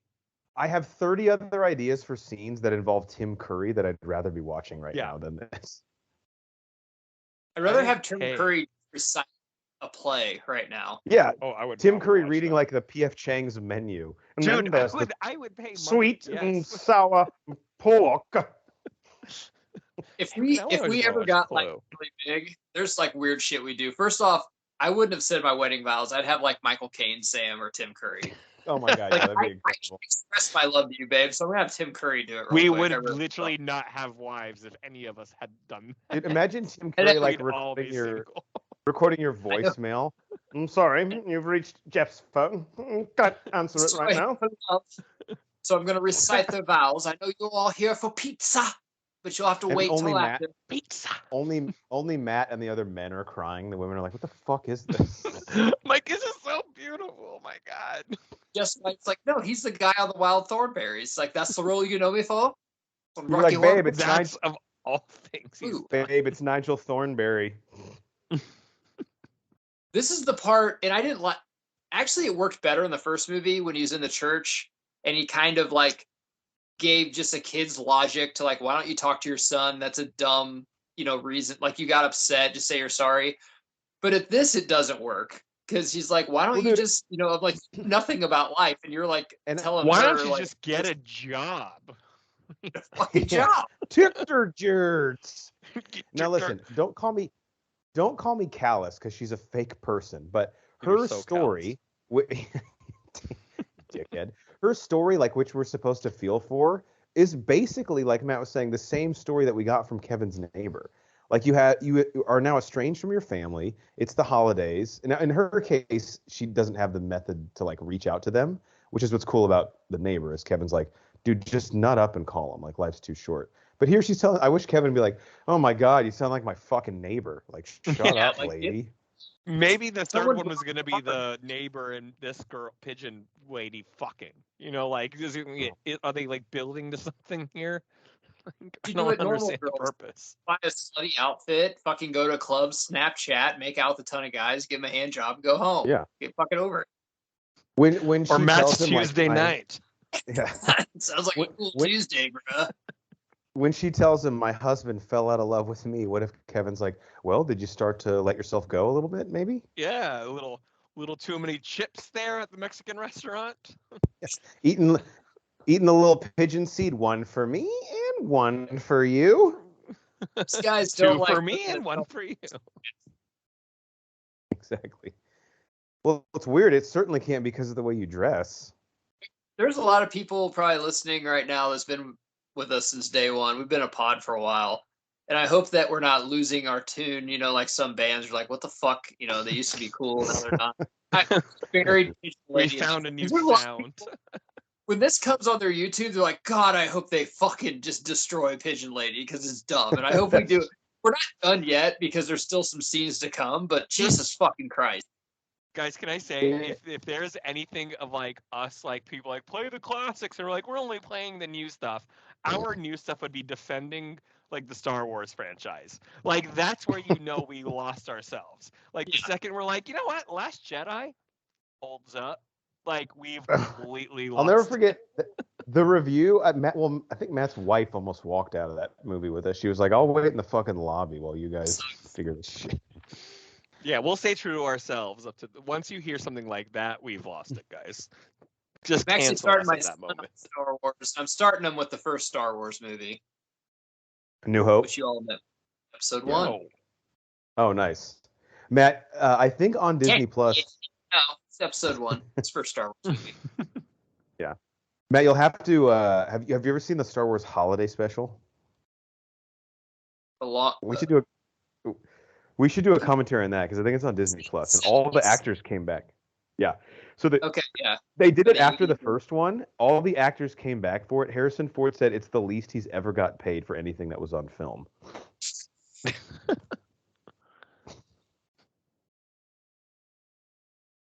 Someone, I can't remember which one of you guys said this is a 2-hour film, which if they just cut this out, That's what I'm saying, dude. They have to find a new way at the end for the robbers to get caught. But like, what's the purpose of this? All you need to do is rework the ending. And I think if you cut her out completely, we probably have 15 minutes shaved off the runtime. Give 5 more minutes. Tell me it would be tough to find a new ending. Like, you could still have it at the park. You could have him shoot off fireworks. It's not that crazy. I get that Kevin didn't defeat robbers in the first one. Actually, the neighbor finally defeated them. So in this one, they're like, we need someone to actually defeat the robbers other than Kevin. Dude. It would be a little coincidental, but the turtle dove guy could show up again. I don't know. Or honestly, wait, honest question. Why couldn't it still be the pigeon lady? Why couldn't it be the pigeon lady seeing these two guys try to kill a little kid and she just saves him? Yeah, is anyone going to be like, the guy who stopped 2 robbers from molesting someone in the middle of Manhattan? We didn't get to meet that character earlier, so why did they show up? Background, dude. This is Home Alone 2. This is like serious. Like, no, really. You could have had Pigeon Lady. You could have actually had the same ending. Actually, I take it all back. You don't exactly. That's like our friend who said the Avengers wouldn't work because Hawkeye didn't get a solo movie before it. Yeah, man. You don't have enough time to develop the characters. What's up with this? With 9-year-old Lou Diamond Phillips waiting from a window too. I don't get this. This is where Iowa football got their idea. Yeah, for real. Kids with cancer. Kevin, I wouldn't get too attached to that kid. Okay, so he's at the kids' hospital and they're sick, so he's like, yeah, I'm not except now the kids' hospital and way to show off that your legs still work. Whatever. The kids outside the Iowa football stadium are like, dude, your offense gives us cancer, so could you stop? I went to the kids' hospital. Yeah, see, none of these kids have voice recorders. It's fucking awful. I gotta say, some of them can't even walk either. One of them was a paraplegic, so to show off, so I sprinted down the street to let him know what he was missing out on. It's like my wife. I didn't know I could do, but I could. 2 things that worked. I had ACL surgery, and my wife, the day I had surgery, my wife was literally wearing a sweater from the location where I tore my ACL, and I was like, wait a second, why are you wearing a next level troll chub? Why are you wearing a Crescent Butte hoodie right now, sweetie? And she's like, oh, this, oops. I was like, what the fuck? I love this montage scene. Why didn't you get up and... You're like, okay, he's getting all this crap. How's it work, though? And then they show it. I mean, I don't think any of us would be on this podcast if we weren't the type of people who, as kids, when we saw this movie, we started thinking about... Matt always says this, like, dude, I wish as a 5-year-old 2 fucking grown men would break into my house because I will fuck them up. And then he would be killed in 2 minutes. Right. I have the best plans. The best part of the first movie with the robber scene where he beats him up is the treehouse. And I would be they can't outdo that, but they do in this movie. They fucking do. Yeah, I agree. They're like, what are you wearing, aftershave? He's like, no, it's kerosene. He's like, why the hell would a real piece of kerosene? It's so I don't know. Let's climb down it. Cycling, we joked about this last time. It is utterly ridiculous, too, when Marv opens the door. There's just no floor at all. Like, they would remove it right by the fucking entrance to the apartment. Like, you take one step in and you're dead. How bad do their neighbors hate them? Like, how bad are they bringing down the retail if they, like, renovating. Well, at that point, like, just tear the thing down, dude. The cost to fix it is, like, you just buy a new apartment. Oh, this is so great. I love this because this is actually realistic. His facial acting alone makes sense. Like, why would you scare a fucking little kid? He's 10. We did everything we could. We did an awesome job. And Tim Curry's like, I'm not proud of myself. What kind of idiots do you have working here? The finest in New York. I do love how his pitch to give them the free suite is like, before this, the Countess of Worcestershire was staying there.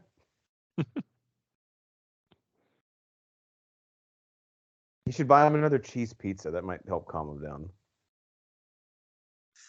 I love that Catherine O'Hara cared enough to read the script and be like, listen, we got to do more here because a lot of moms are going to go to this movie again. It's like, dude, they're just fucking awful parents. Like, you got to make them. Right. Yeah. You got to parents actually be like, this is a good movie too. And we've talked about this to an extent, watching a lot of these member berry movies from when we were kids. Now revisiting them when we're in our adult life and we're like, man, I enjoy this movie in a different way because I see it from the parent's eyes now than a kid.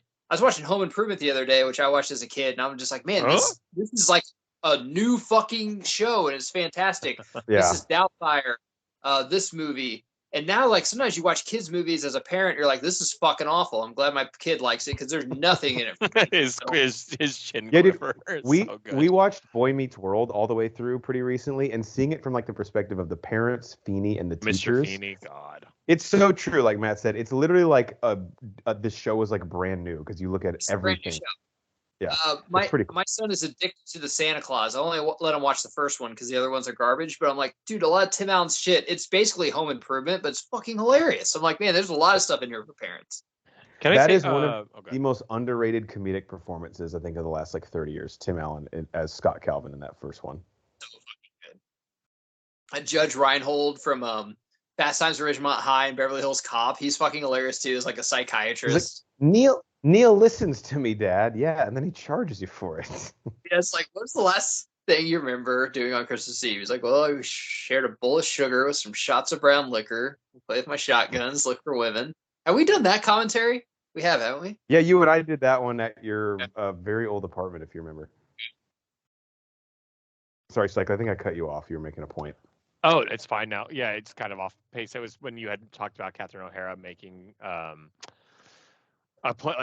basically convincing, saying, hey, we need to do something to make it seem like I care more as a mom. She's notorious for that, actually. She's one of those actresses that doesn't just accept the role and kind of run with the script. She did that for, I don't know if you guys ever watched Schitt's Creek, but she actually took the script for Schitt's Creek, and she actually, so the accent she has and things like that, like she did all that. She said, this character needs to do these sort of things to be convincing of like this like upper class, like unaffiliated, like so unaware of like modern society kind of thing. So like she's an incredible actress. Like again, we're talking about Tim Curry and a bunch of other actors in this, but like she holds her own in that. She did. And that show, Chris Elliott's one of the most unappreciated fucking actors of our time. Yeah. Him and Everybody Loves Raymond is just comedic fucking genius. If you like some people see that show as like your parents' show or something, and I might agree with you on some episodes, but when he's in it, you're just like, oh my god, he is fantastic as the brother. Just like Paul Rudd in 40-Year-Old Virgin when he's giving Steve Carell all his porn. He's like, Everybody Loves Raymond. That's just a really good show. That's just good. Speaking of giving porn, Jeff, I was telling my parents the story last night of how Uncle Josef in Mainz, Germany, gave us all his porn. Because I'm at the age now where I can tell my parents things I can't get in trouble anymore. Right? Because that's how I learned world history. Matt, this guy we were staying with in Germany had porn, but it was like all historically accurate. He spoke no English, by the way. We walk in this guy's house. He's our friend's uncle. He gives us double shot of Jägermeister. We're 18 years old. We don't know what the fuck Jägermeister is. Take the shot of Jägermeister. No. That night we go to sleep. He literally throws DVDs at us, and it's porno DVD. Like I was like telling my parents the story. They're like, "What the hell?" So the Sticky Bandits. But I do like that they're showing the mom go to the apartment. Yeah, no, that's true. She's not dumb. Thank God she doesn't walk in the house because she would have died immediately. Well, no one dies. Clearly, sustained injuries in these films are recoverable. Actually, let me look for it. But I found a Hornets fun fact where they said a physician analyzed the injuries to Marv and Harry. How many times would they have died? I have to. It has to be at least 5 or 6. They would have died. Dude, he gets hit with a brick in the head like 8 times. That's a concussion. You wouldn't die from that. Yeah, one time it's a concussion. At some point, your brain bleeds, dude. It's like you sound like a guy who, after 2 years of a torn ACL, would actually need surgery or something. Yeah. Look at this pussy. Come on. If I can run with a torn ACL, he can play football. I mean, the fire on the head, you wouldn't die. It would give you burns. What about the smoke you're inhaling? Okay, he gets electrocuted. We literally see his skeleton. That's he actually got electrocuted for a really long time in this one. We'll get to that. Yeah, he'd probably die on that. that might No, be the best I'm scene sorry. in the movie. 10 throws from 3 stories up, bricks to forehead. Dude, you get nicked in the forehead. Your head bleeds easily. Just saying. Wonder what Daniel Stern and Joe Pesci, how their relationship was on set. I would like to see. Yeah. There's so many like behind the scenes stuff Yes. that does so well. Like they'll tell you like behind the scenes shit, like on this, like these two people hate each other, and like they're called like dirt sheet writers, where they write. Like I'd love to hear behind the scenes stuff. Dude.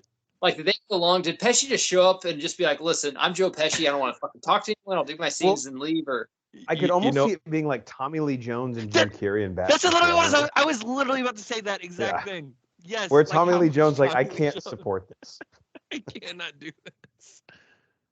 Okay, so according to IMDb, Entertainment Weekly had a real medical doctor analyze the effects of Harry and Marv's injuries.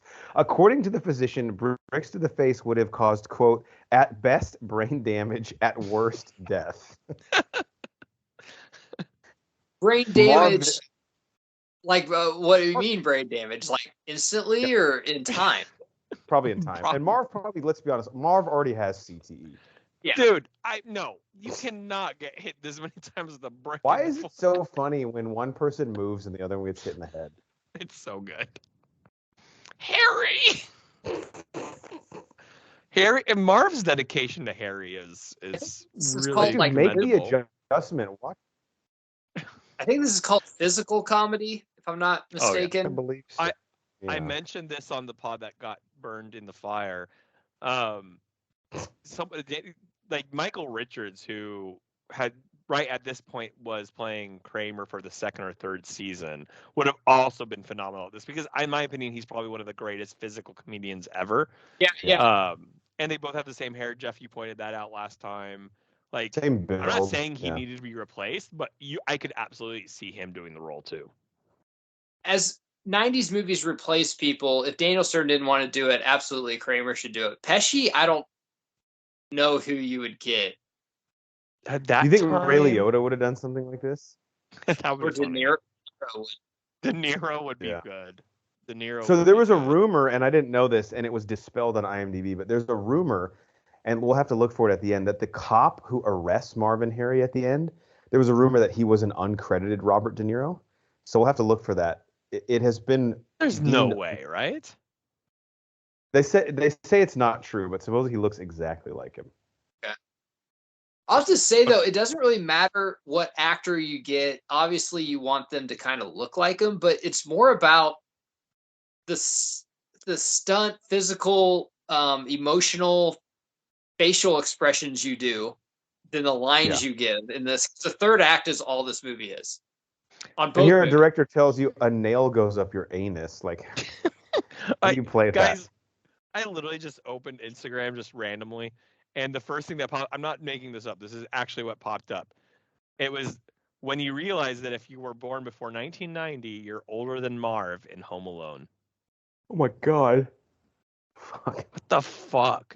First of all, I think even though let's say per se we're older than him, we look way better, guys. 100%. I'm not just saying that because it's us. I like literally mean that. I wonder if I'm sure there were drafts of this script that had their like them in prison breaking out or them doing something like running away in the beginning. That would have kind of been interesting to see. Again, this movie doesn't need anything added to it for sure. But No. if we say we take Pigeon Lady out and you give me 15 more minutes to play with, Agreed. I would definitely add 5 more minutes of Tim Curry, and then I don't know, maybe we could do some Wet Bandit because they really don't show up till the end of the first act. No, I agree with you. I was gonna say I'm not. It's not that saying that 2 hours is too long of a runtime. It's just filled with the wrong thing. It's filled with dead air. Right. Yeah, justify the 2 hour runtime. Again, to an audience it's predominantly for kids. It would have been interesting if the movie had opened with them escaping. That would have been almost like when did Shawshank come out? Was it out yet? Oh gosh. No, 94 was College 94, yeah. Okay, they should have done like an Andy Dufresne's before Andy Dufresne. I think like that the would have been idea a of funny scene, having them escape somehow. Yeah, we were saying like if we can take the 15 minutes of Pigeon Lady out and you give me 5 more minutes of Tim Curry, what if we do end up seeing their prison break at some point? They could have made that hilarious. Honestly, if this movie was made today, we would be banging the table for a Tim Curry origin story, and I think we might get it. 100%. Yes. It might be on Disney Like a Plus White only, Lotus. not actually do a series on Disney Plus of a Tim Curry origin. We do a Dude, him, episode like- review. That'd be awesome. Him like training the hotel staff. Young bellhop at the Hotel New York. Can I interest you in a large cheese pizza? Pizza. Pizza. I do love all the callbacks. Like, I'm not just gonna fucking grab a door handle when Kevin McCallister's inside the house. That's fantastic. And Pesci, fantastic actor.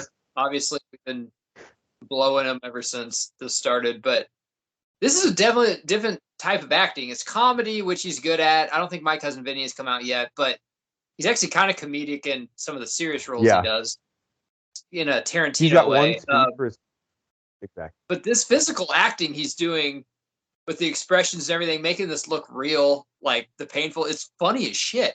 Him and Stern is perfect. And I'm sure there were days that Pesci showed up and he's like, "What the fuck am I filming today?" Like I was just in Goodfellas, but you have to buy in, dude. If you're gonna do a movie like this, like you have to fully commit. There's no other way to do I it. don't even think during his heyday he did much interviews like on Letterman or Leno or anything. I'd really like to hear his theories on these movies. Because he only did, I mean, My Cousin Vinny was a comedy, but it won like fucking Oscars. Like Marissa it's Tomei. a comedy, but it's more than a comedy. It's a dramedy. There's serious elements to that movie. It's like it's like he pitched like, hey, it's a comedy, but it's also kind of a murder mystery. It's hard. Well-directed film. I've mentioned this on the pod, dude. Like it's actually like My Cousin Vinny is actually one of the most accurate legal like civil procedure movies of all time. Like literally they show it in law school. Like not just like a random shitty law school, in all law schools. Like My Cousin Vinny is a fantastic film. Yeah, it is a comedy, but fuck, dude, it actually has a lot of serious elements to it. I'd be surprised if my comedy list why that is. It's a fantastic fucking movie. It is a great movie. I'm just saying, like, it is a comedy. That movie has too much going on. That's a comedy, but it's not a slapstick comedy. Like everything he does has, you know, and Home Alone, great movie, but just reading this script as an agent, you're like, what the fuck? It's some kid movie where it's completely different. Because the comedy in My Cousin Vinny is New Yorkers in the rural South, like the kind of cultural very like differences. Older political. You got to like understand demographics and stuff. Yeah, it is funny. Yeah, don't get me wrong. It has definite comedic elements, but it's smart humor. It's contextual humor. Where this is, I mean, my God, we're about to watch probably one of the most ridiculous scenes. The most absurd. Yeah. It's borderline Muppets. It's borderline Muppets. This is Muppets. Yes, this is because they even have a skeleton in it. Second. It's so absurd. They replaced it with the fucking. You cannot convince me that Kevin McCallister does not become Jigsaw, guys. What the fuck? Look at this acting, though. No, it's great acting. It's fantastic comedic physical comedy. Is it this one or in the first one? Did he put on like a bunch of coats that he found somewhere for some reason? You're right. I think that's the first one. I don't remember why. Okay, maybe it is the first one. So I think I asked this on the first Home Alone, but I don't remember, as Matt was mentioning Goodfellas. When Joe Pesci did the first Home Alone in '90, what was his like status in Hollywood? Like, did he do that movie because he was like, this is a good paycheck with a big studio? Was that already deemed like a pretty big departure for him? Like, were people surprised, or did he not have enough of a track record yet where people even knew who Joe Pesci really was? Came out in '90, which is really hard to tell. It doesn't really matter when a movie came out. It matters when it was shot. So I don't know what was shot first. Let me look up his filmography real quick. But like Goodfellas, was that? I guess back then it almost had to be because it was so hard to find these things after they came out. But was it like an instant success for him? Yeah, that won an Oscar. I mean, he won the Oscar. Yeah. Oh, that's right. Yeah. I don't remember. He wasn't in like a Bronx Tale or anything like that. I don't think. I don't know. I mean, either he got typecast really quick, or those are just the only roles that he liked were like the gangster movies. He's phenomenal. I think he got. I mean, in the same way that like, I'm not saying they haven't done other stuff, but like Al Pacino and Robert De Niro, these Italian actors, Joe Pesci, like, yeah, they've done a ton of stuff, but we know them for their crime mobs movies the most. Yeah. Right. Like I'm not saying like, dude, Al Pacino and Robert De Niro have been 1,000 things, but like, if you tell me like, oh, what do you know about Al Pacino? You're gonna be like, mob boss.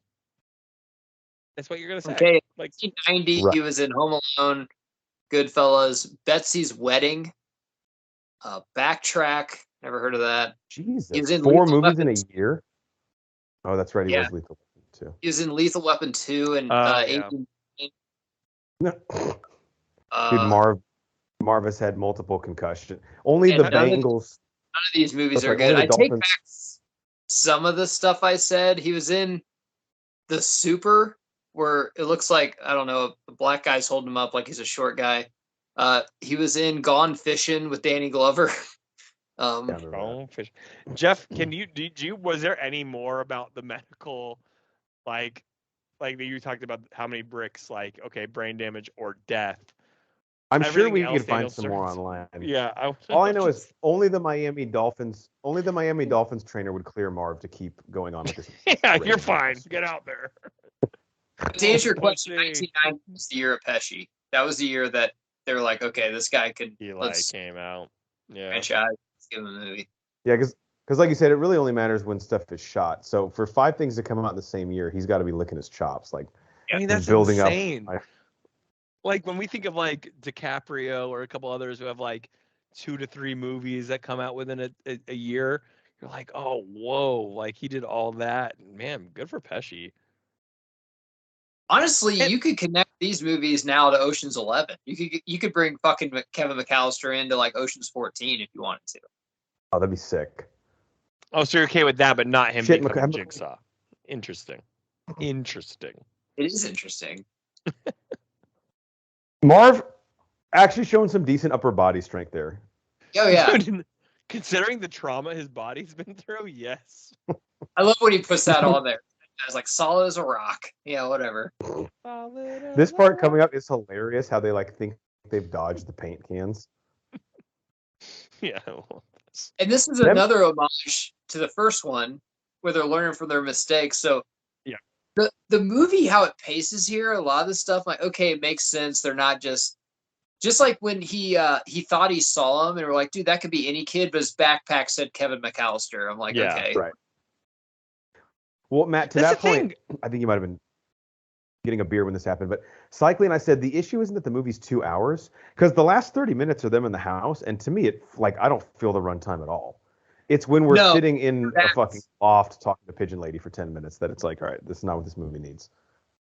It's a very slow burn, but you want to get to the third act. Third act could last 4 hours. You don't care. As long as the exactly. Pain, whatever. How the fuck could Kevin lift that over his head? It's like 50 pounds. First of all, the amount of time they're going to be down and have to rebuild to get out, like rebuild a little like makeshift whatever to get out of the basement is enough time for Kevin to do whatever the fuck he wants. Like it's good. But Kevin, let's be honest, 20-30 minutes.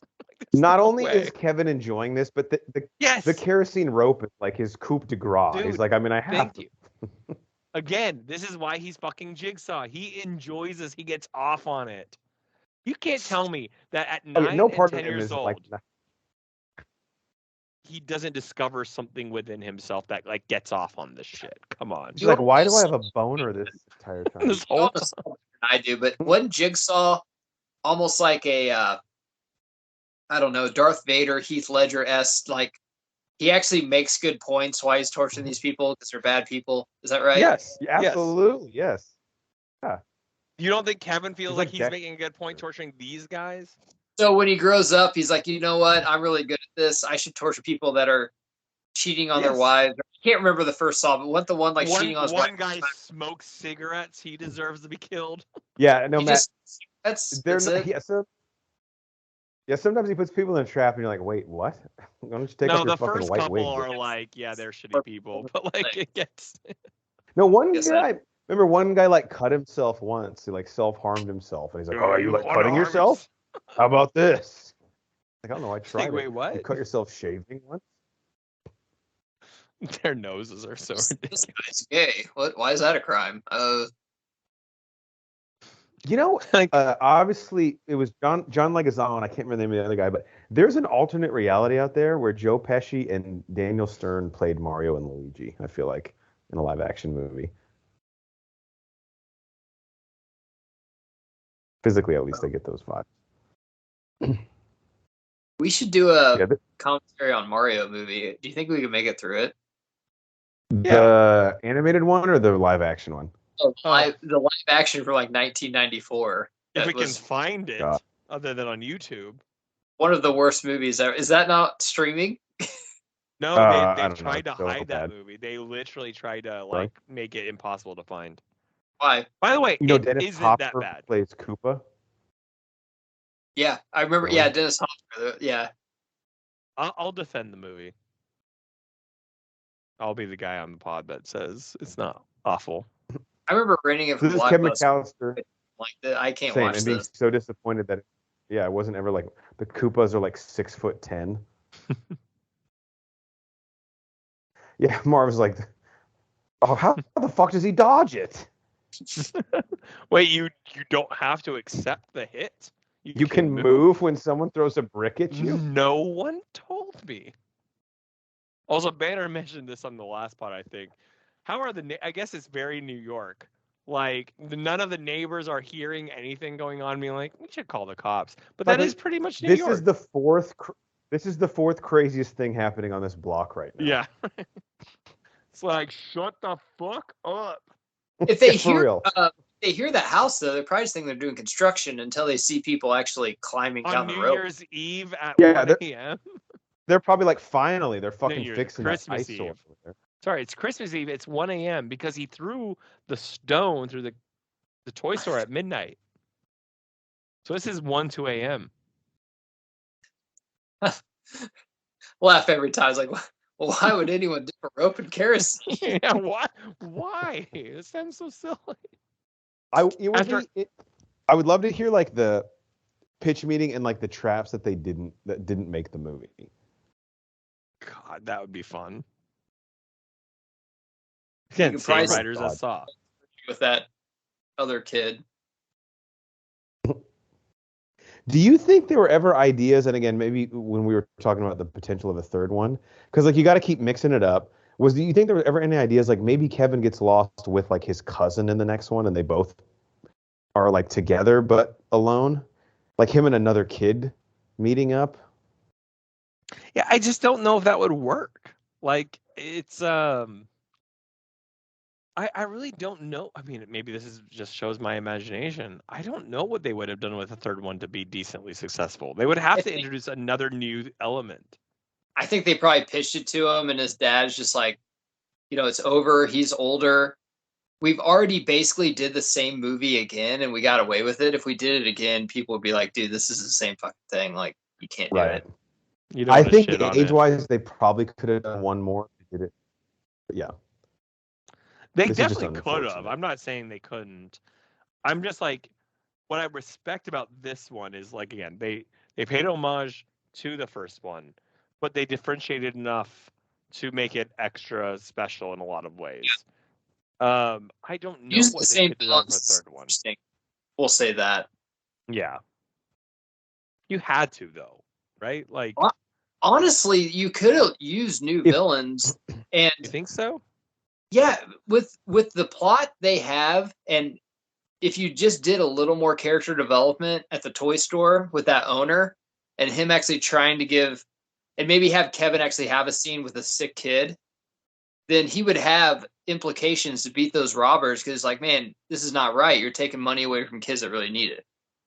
Yes, but it works. To me, it's funnier that they're going like Marv and Harry know essentially what they're going through and accept the consequences. Yeah, I would say that I would not want Marvin Harry. Not, I'm just saying if you couldn't afford them or they didn't want to do it. Yeah, theoretically, yeah, you could have. So, but now, okay. if you do a third one, you can't bring Marvin Harry back again, right? Like that's Sticky Bandit. Okay, so convince me now. Why couldn't this woman break out of prison just exist in Central Park and save him? Like, I don't think we needed her backstory. So right now in the third act, we've never seen this lady before, and a pigeon lady just saved him. We'd just be fine with it. I mean, not saying we haven't seen her before. Let's say he had the one conversation I'm not with her. Fine with it now. Why can't it be the toy store guy who likes to feed the pigeons? He loves turtle doves. That is true. I'm just saying, would it really have taken anything away from this movie? Of all things for you to like walk away from this movie, like, I really didn't like how the pigeon lady randomly came out of nowhere. Like, dude, we're watching a movie where a guy got electrocuted and we saw a skeleton and continued to survive. Like, I don't think it would have been a big deal. I know this is probably too far in the future, but if you put like a tracking device in those turtle doves, I don't know why the fuck he would, but then he could find Kevin, the toy guy, and like save him, I guess. But I do like the fact that the toy guy would save him more than the pigeon lady. That's true. Because this makes sense. Jeff, wasn't there something you talked about with that scene right there where the pigeons attack Joe Pesci and Daniel Stern? Yeah, I'm trying to find it. Daniel Stern had a pretty crazy quote about like them having to film this. First off, Daniel Stern said a pigeon flew into his mouth. Quote, that was revolting. Oh God. Yeah, didn't it have something to do with the pigeon attack sequence? Yeah, it was filmed on March 25th, 1992. According to Joe Pesci, the crew covered him and Daniel Stern with real bird seeds and sicked about 300 semi-trained pigeons onto them. Semi-trained. Good for them. I mean, quite acting. When the stunt coordinator says they're semi-trained, like, so they're not, right? Guys saying Stern kind of like Randy Quaid now. Is he kind of off the rails a little bit? I don't know. I actually don't think so.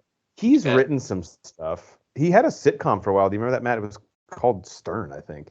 Or Daniel? Dan? By the way, I noticed the cop you said that looks like Robert De Niro. I noticed him earlier, like about 30 seconds ago. Definitely looked like him. He just is the face, not Robert De Niro. If they did this on the left. If they got Pesci and Stern, Catherine O'Hara would definitely do it. Sherry's doing Capital One commercials about Home Alone. If they get Macaulay Culkin, if they did this right, this would be probably the biggest Christmas movie. Didn't they do a legacy sequel of this? Oh yeah. My God, you know how big that movie would fucking be in theaters, not Netflix or Disney Plus or any bullshit like that. In theaters, that'd be so awesome. And call it Home Alone 3. Yeah, dude. I mean, we're seriously, we're in a day and age though. Yeah, who cares about the actual Home Alone 3 that came out? We're in a day and age where like it's not like people are coming back to these roles. Yeah, that's great handwriting actually. Which has to fucking learn cursive for some reason. If that was my handwriting, it'd be like, what? I can't make out anything. Is his story of telling him to go to Chicago how this guy ends up buying the Cubs and then signing Henry Rowan Gardner? Wow. He's got the money. He's the owner of a toy store in New York. Absolutely, yeah. As a kid, you can afford real estate in New York. You can afford the Cubs in Chicago. Dude, John Candy. Not even. Oh shit, that's right. I want to hear all these backstage, like, did Stern and Candy have a beer? And then, like, him call him is like, hey, man, I got this movie about the Cubs. And, like, I mean, you know, John Candy loves the Cubs. He's wearing a Cubs jersey, and Uncle Buck is like, I'm fucking in. Let's go. Oh, yeah. Matt, this cop is the butler in Wedding Crashers. Oh, he is. Let's show him again.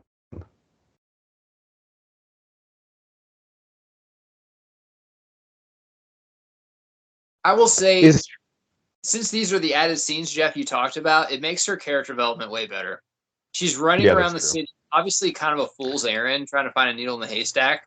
but she's doing something. She's not just Wait, sitting there and like, this is an added scene? I thought some of the Yeah, this is one of them. I wonder if Wow. Yeah, well, both, I think. I wonder if originally she just showed up, they went to the hotel, and then they like got the call and found him in Central Park. Yeah, no, that's more of a monumental change in addition. Like whatever extra time these scenes took up meant a lot more. That needed to be added. Yeah. Like, this is a good scene. That's a big miss on the writers and producers' part, though. To be like the parents, like, I mean, that's needed. She doesn't seem like my mother, but she seems like a 90s mother that I know. Like every time I watch her, she seems like a mother. Yeah. She seems like a mother like I grew up with one of my friend's moms or something. Again, I hate to keep harping on this, but I would love to hear whoever it was in the writer's room pounding their fist on the table for Pigeon Lady to stay in the script. Like, what? Dude, you need to fucking relax. We need her more, actually, I think. I think we undersold her. I actually have 2 scripts for you, Tom. I have a Pigeon Lady origin story and then an Aunt May film that we can release in June. This is on Disney Plus, so if this is ran by Disney, we wouldn't get a Tim Curry spinoff. We get a Pigeon Lady fucking spinoff, and we'd have to just fucking deal with it. Sign me up, baby. Matt, you and I, we haven't done a fake trailer in like 5 years. We need to do the. Guys, actually, it's not that bad. That's what he tried to tell us. So, like, no. He was. Matt, we need to do a fake. Matt, we need to do a fake trailer for the Aunt May movie because the best part of the whole thing is the end where you go, this June, May. You could bump it like. It's like, why not just release it 3 weeks earlier? Release it in May. Or like on April 25th, like 5 days? May. Before this drops, we need to tell Banner that they're actually doing a Pigeon Lady spinoff on Disney Plus. And get him to watch it for the pod because he's like, yeah, I think that would actually make sense. I'm interested for her backstory. If we tell him that, he'll be like, well, they finally got my fucking letters I've been sending in. About time. This Halloween, really inside baseball, one of us should go as Pigeon Lady, the other should go as a bad screenwriter. I also wonder too, before Catherine O'Hara came in, like, was he just reuniting with his mom, or I wonder if they would have found him somewhere else. Dead in the gutter. Yeah, I'm guessing this is where it all ends. There's no question for a trilogy. I think. Yeah, that's true. Why isn't the dad there again? They did explain it. I can't remember. He needed to watch the kids. Someone needs to stay at home. I really want. And again, I was also upset that they usually split up. Yeah. Like, I'll try this, you try that. I'm upset that they didn't have an additional scene with Tim Curry here. Like, why when he went back to the hotel, so they're all staying at the Plaza, we should have gotten a closing scene with Tim Curry seeing Kevin, like, be like, hey, like, so, like, I don't know. I think we deserve Tim Curry one more time. Dude, you don't have to sell me on more Tim Curry. Just tell me. How could you not give it, like, our literally last Tim Curry scene? Like, we got 2 Tim Curry scenes in the last 45 minutes. What if, all right, listen to this. What if at the very end, Tim Curry's manager shows up to chew him out and it's Michael Caine? Or I have to come down here from corporate because you have to clean up your own fucking mess. You can also see Kit Culkin's influence on this movie. Kieran Culkin has a lot to do in this movie. For not a big character. For pissing in a bed. Matt, I know you and I maybe didn't have these same ones, but definitely had a version of these dinosaur pajamas. By the way, this penthouse 2-floor suite is, I believe, Jeff, what did I say? Like $70,000 a night? $60,000 a night? Yeah, something insane. Yeah. Comes with your own gym. And your own heated floors.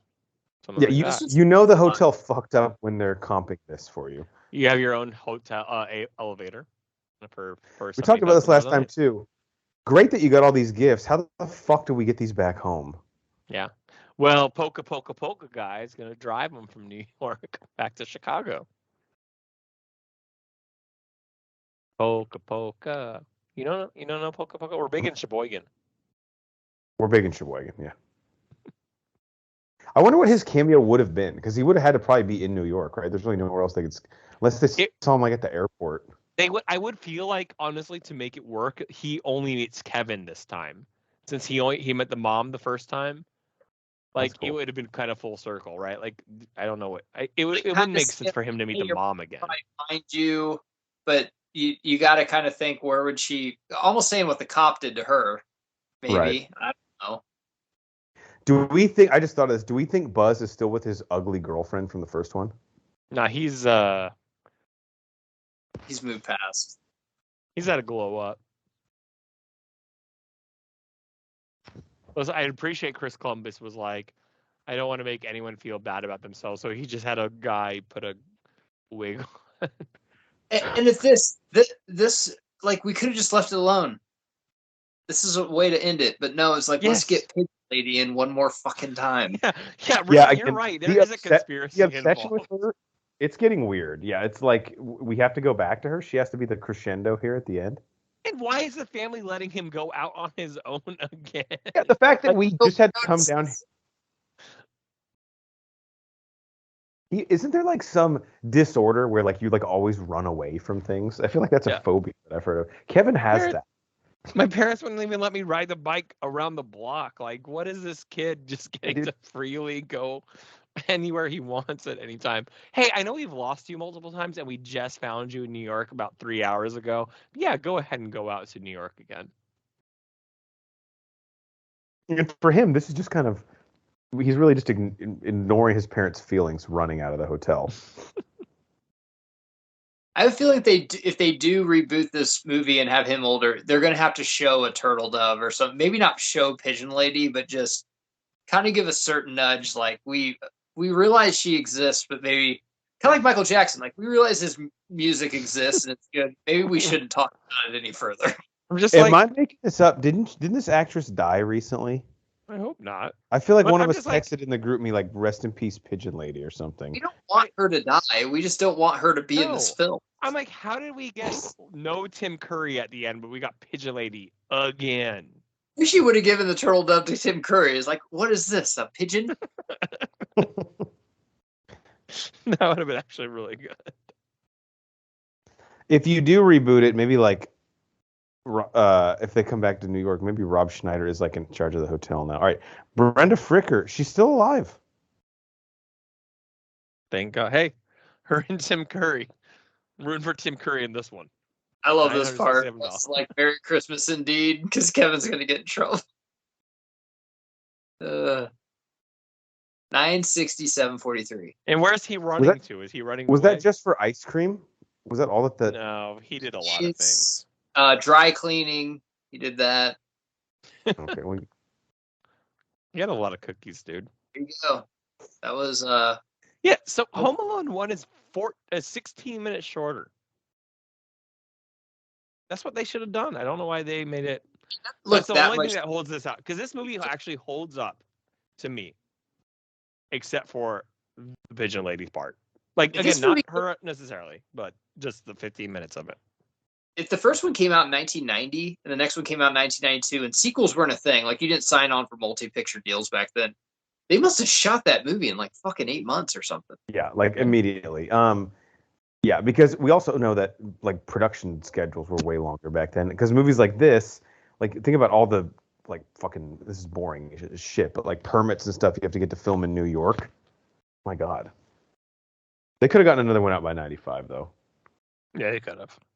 But the money they made on both of these, yeah. They should have made 12 of them like Fast and Furious, but they go to space. What's your? It's like Marvin Harry's there, like Robin's Home Alone. He's on the International Space Station, booby trapping Russians. You rob Mars, Harry and Marv. This can't. How did Harry and no? We need to like fill this out. Like, how did Harry and Marv get to space? Like, we need to like. They were such bad criminals that they put him on a space prison. Space rock alien instead of fucking bird lady. It's like a Con Air situation where like this airplane is filled with criminals. Dude, we used to do aliens like what's the turtle doves? It means like we're friends. Like, okay, cool. We're not in the same species. And then the aliens fucking play. We used to do spin-off movies at the end of our commentaries. That's maybe one of the best ones we've ever come up with. I'm surprised we don't anymore. Yeah. We should start. Planet Alone is what it's called. Home Alone 10. Wow. Wow. Jesus, that's good. Wow. Copywriting that now. We say Okay. it. We have anything else to add before we close this? Also I on don't think so. YouTube, Facebook, Twitter. Last thing I'll say, if anyone knows, because we don't do our research here, we're fucking lazy. If anyone knows, or if there's any like juicy story, because I'm sure again they tried to get a third one made, as to like where it fell apart, I would be very interested in hearing that, like all the details on it. So you can link it below or comment or whatever. All I'm thinking of is the movie poster of it's half Macaulay Culkin's face and the other half of his face is like the planet Mars and it's called Space. Banner's like, God, I want to see that. That looks awesome. He's alone in space now. God, think of all the fucking things he could do. There's no gravity. Yeah, Actually, that would work out better for Marv. Yeah, like the iron can't fall down and hit him in the head because they're in fucking outer space. Let's workshop this. Planet alone. We can come up with a tagline at some point. Like he's still alone on a there's a bunch of planets in the atmosphere, so we can do this all fucking year if we want. We could do this all decade. Just keep coming out with this. Oh my god. We'll just bring Macaulay Culkin online and see if we can sign him up. Bro4squad.com is our website. YouTube, give us a like, comment. Let us know what you want to do next. Love you guys. Merry Christmas. Happy Merry holidays. Christmas. If we Merry can't Christmas, get Macaulay you filthy Culkin, animals. maybe we could get Jake Lloyd to be cast in it. That's Well, like he's not busy. I can assure you of that. And break him out of prison too. They left him in there. I hate to keep killing everyone, but did Jake Lloyd die in prison? I feel like there was a Jake Lloyd. No. Is Are he we dead sure? too? What? I want everyone to die. I feel like if Jake Lloyd died, we'd know. Before I stop recording, I want to look up Jake Lloyd. No, there's no way he's still alive. Bird If- Lady is alive celebrating Christmas, just trying to celebrate the birth There's of no Jesus. way. I feel like we would have done an emergency pod on a Jake Lloyd died. Like we would all be like, Jeff Matt. Doug great and fucking asked Bird Lady to jump in. She's like, I just want to celebrate Christmas this year. That's fine. Before I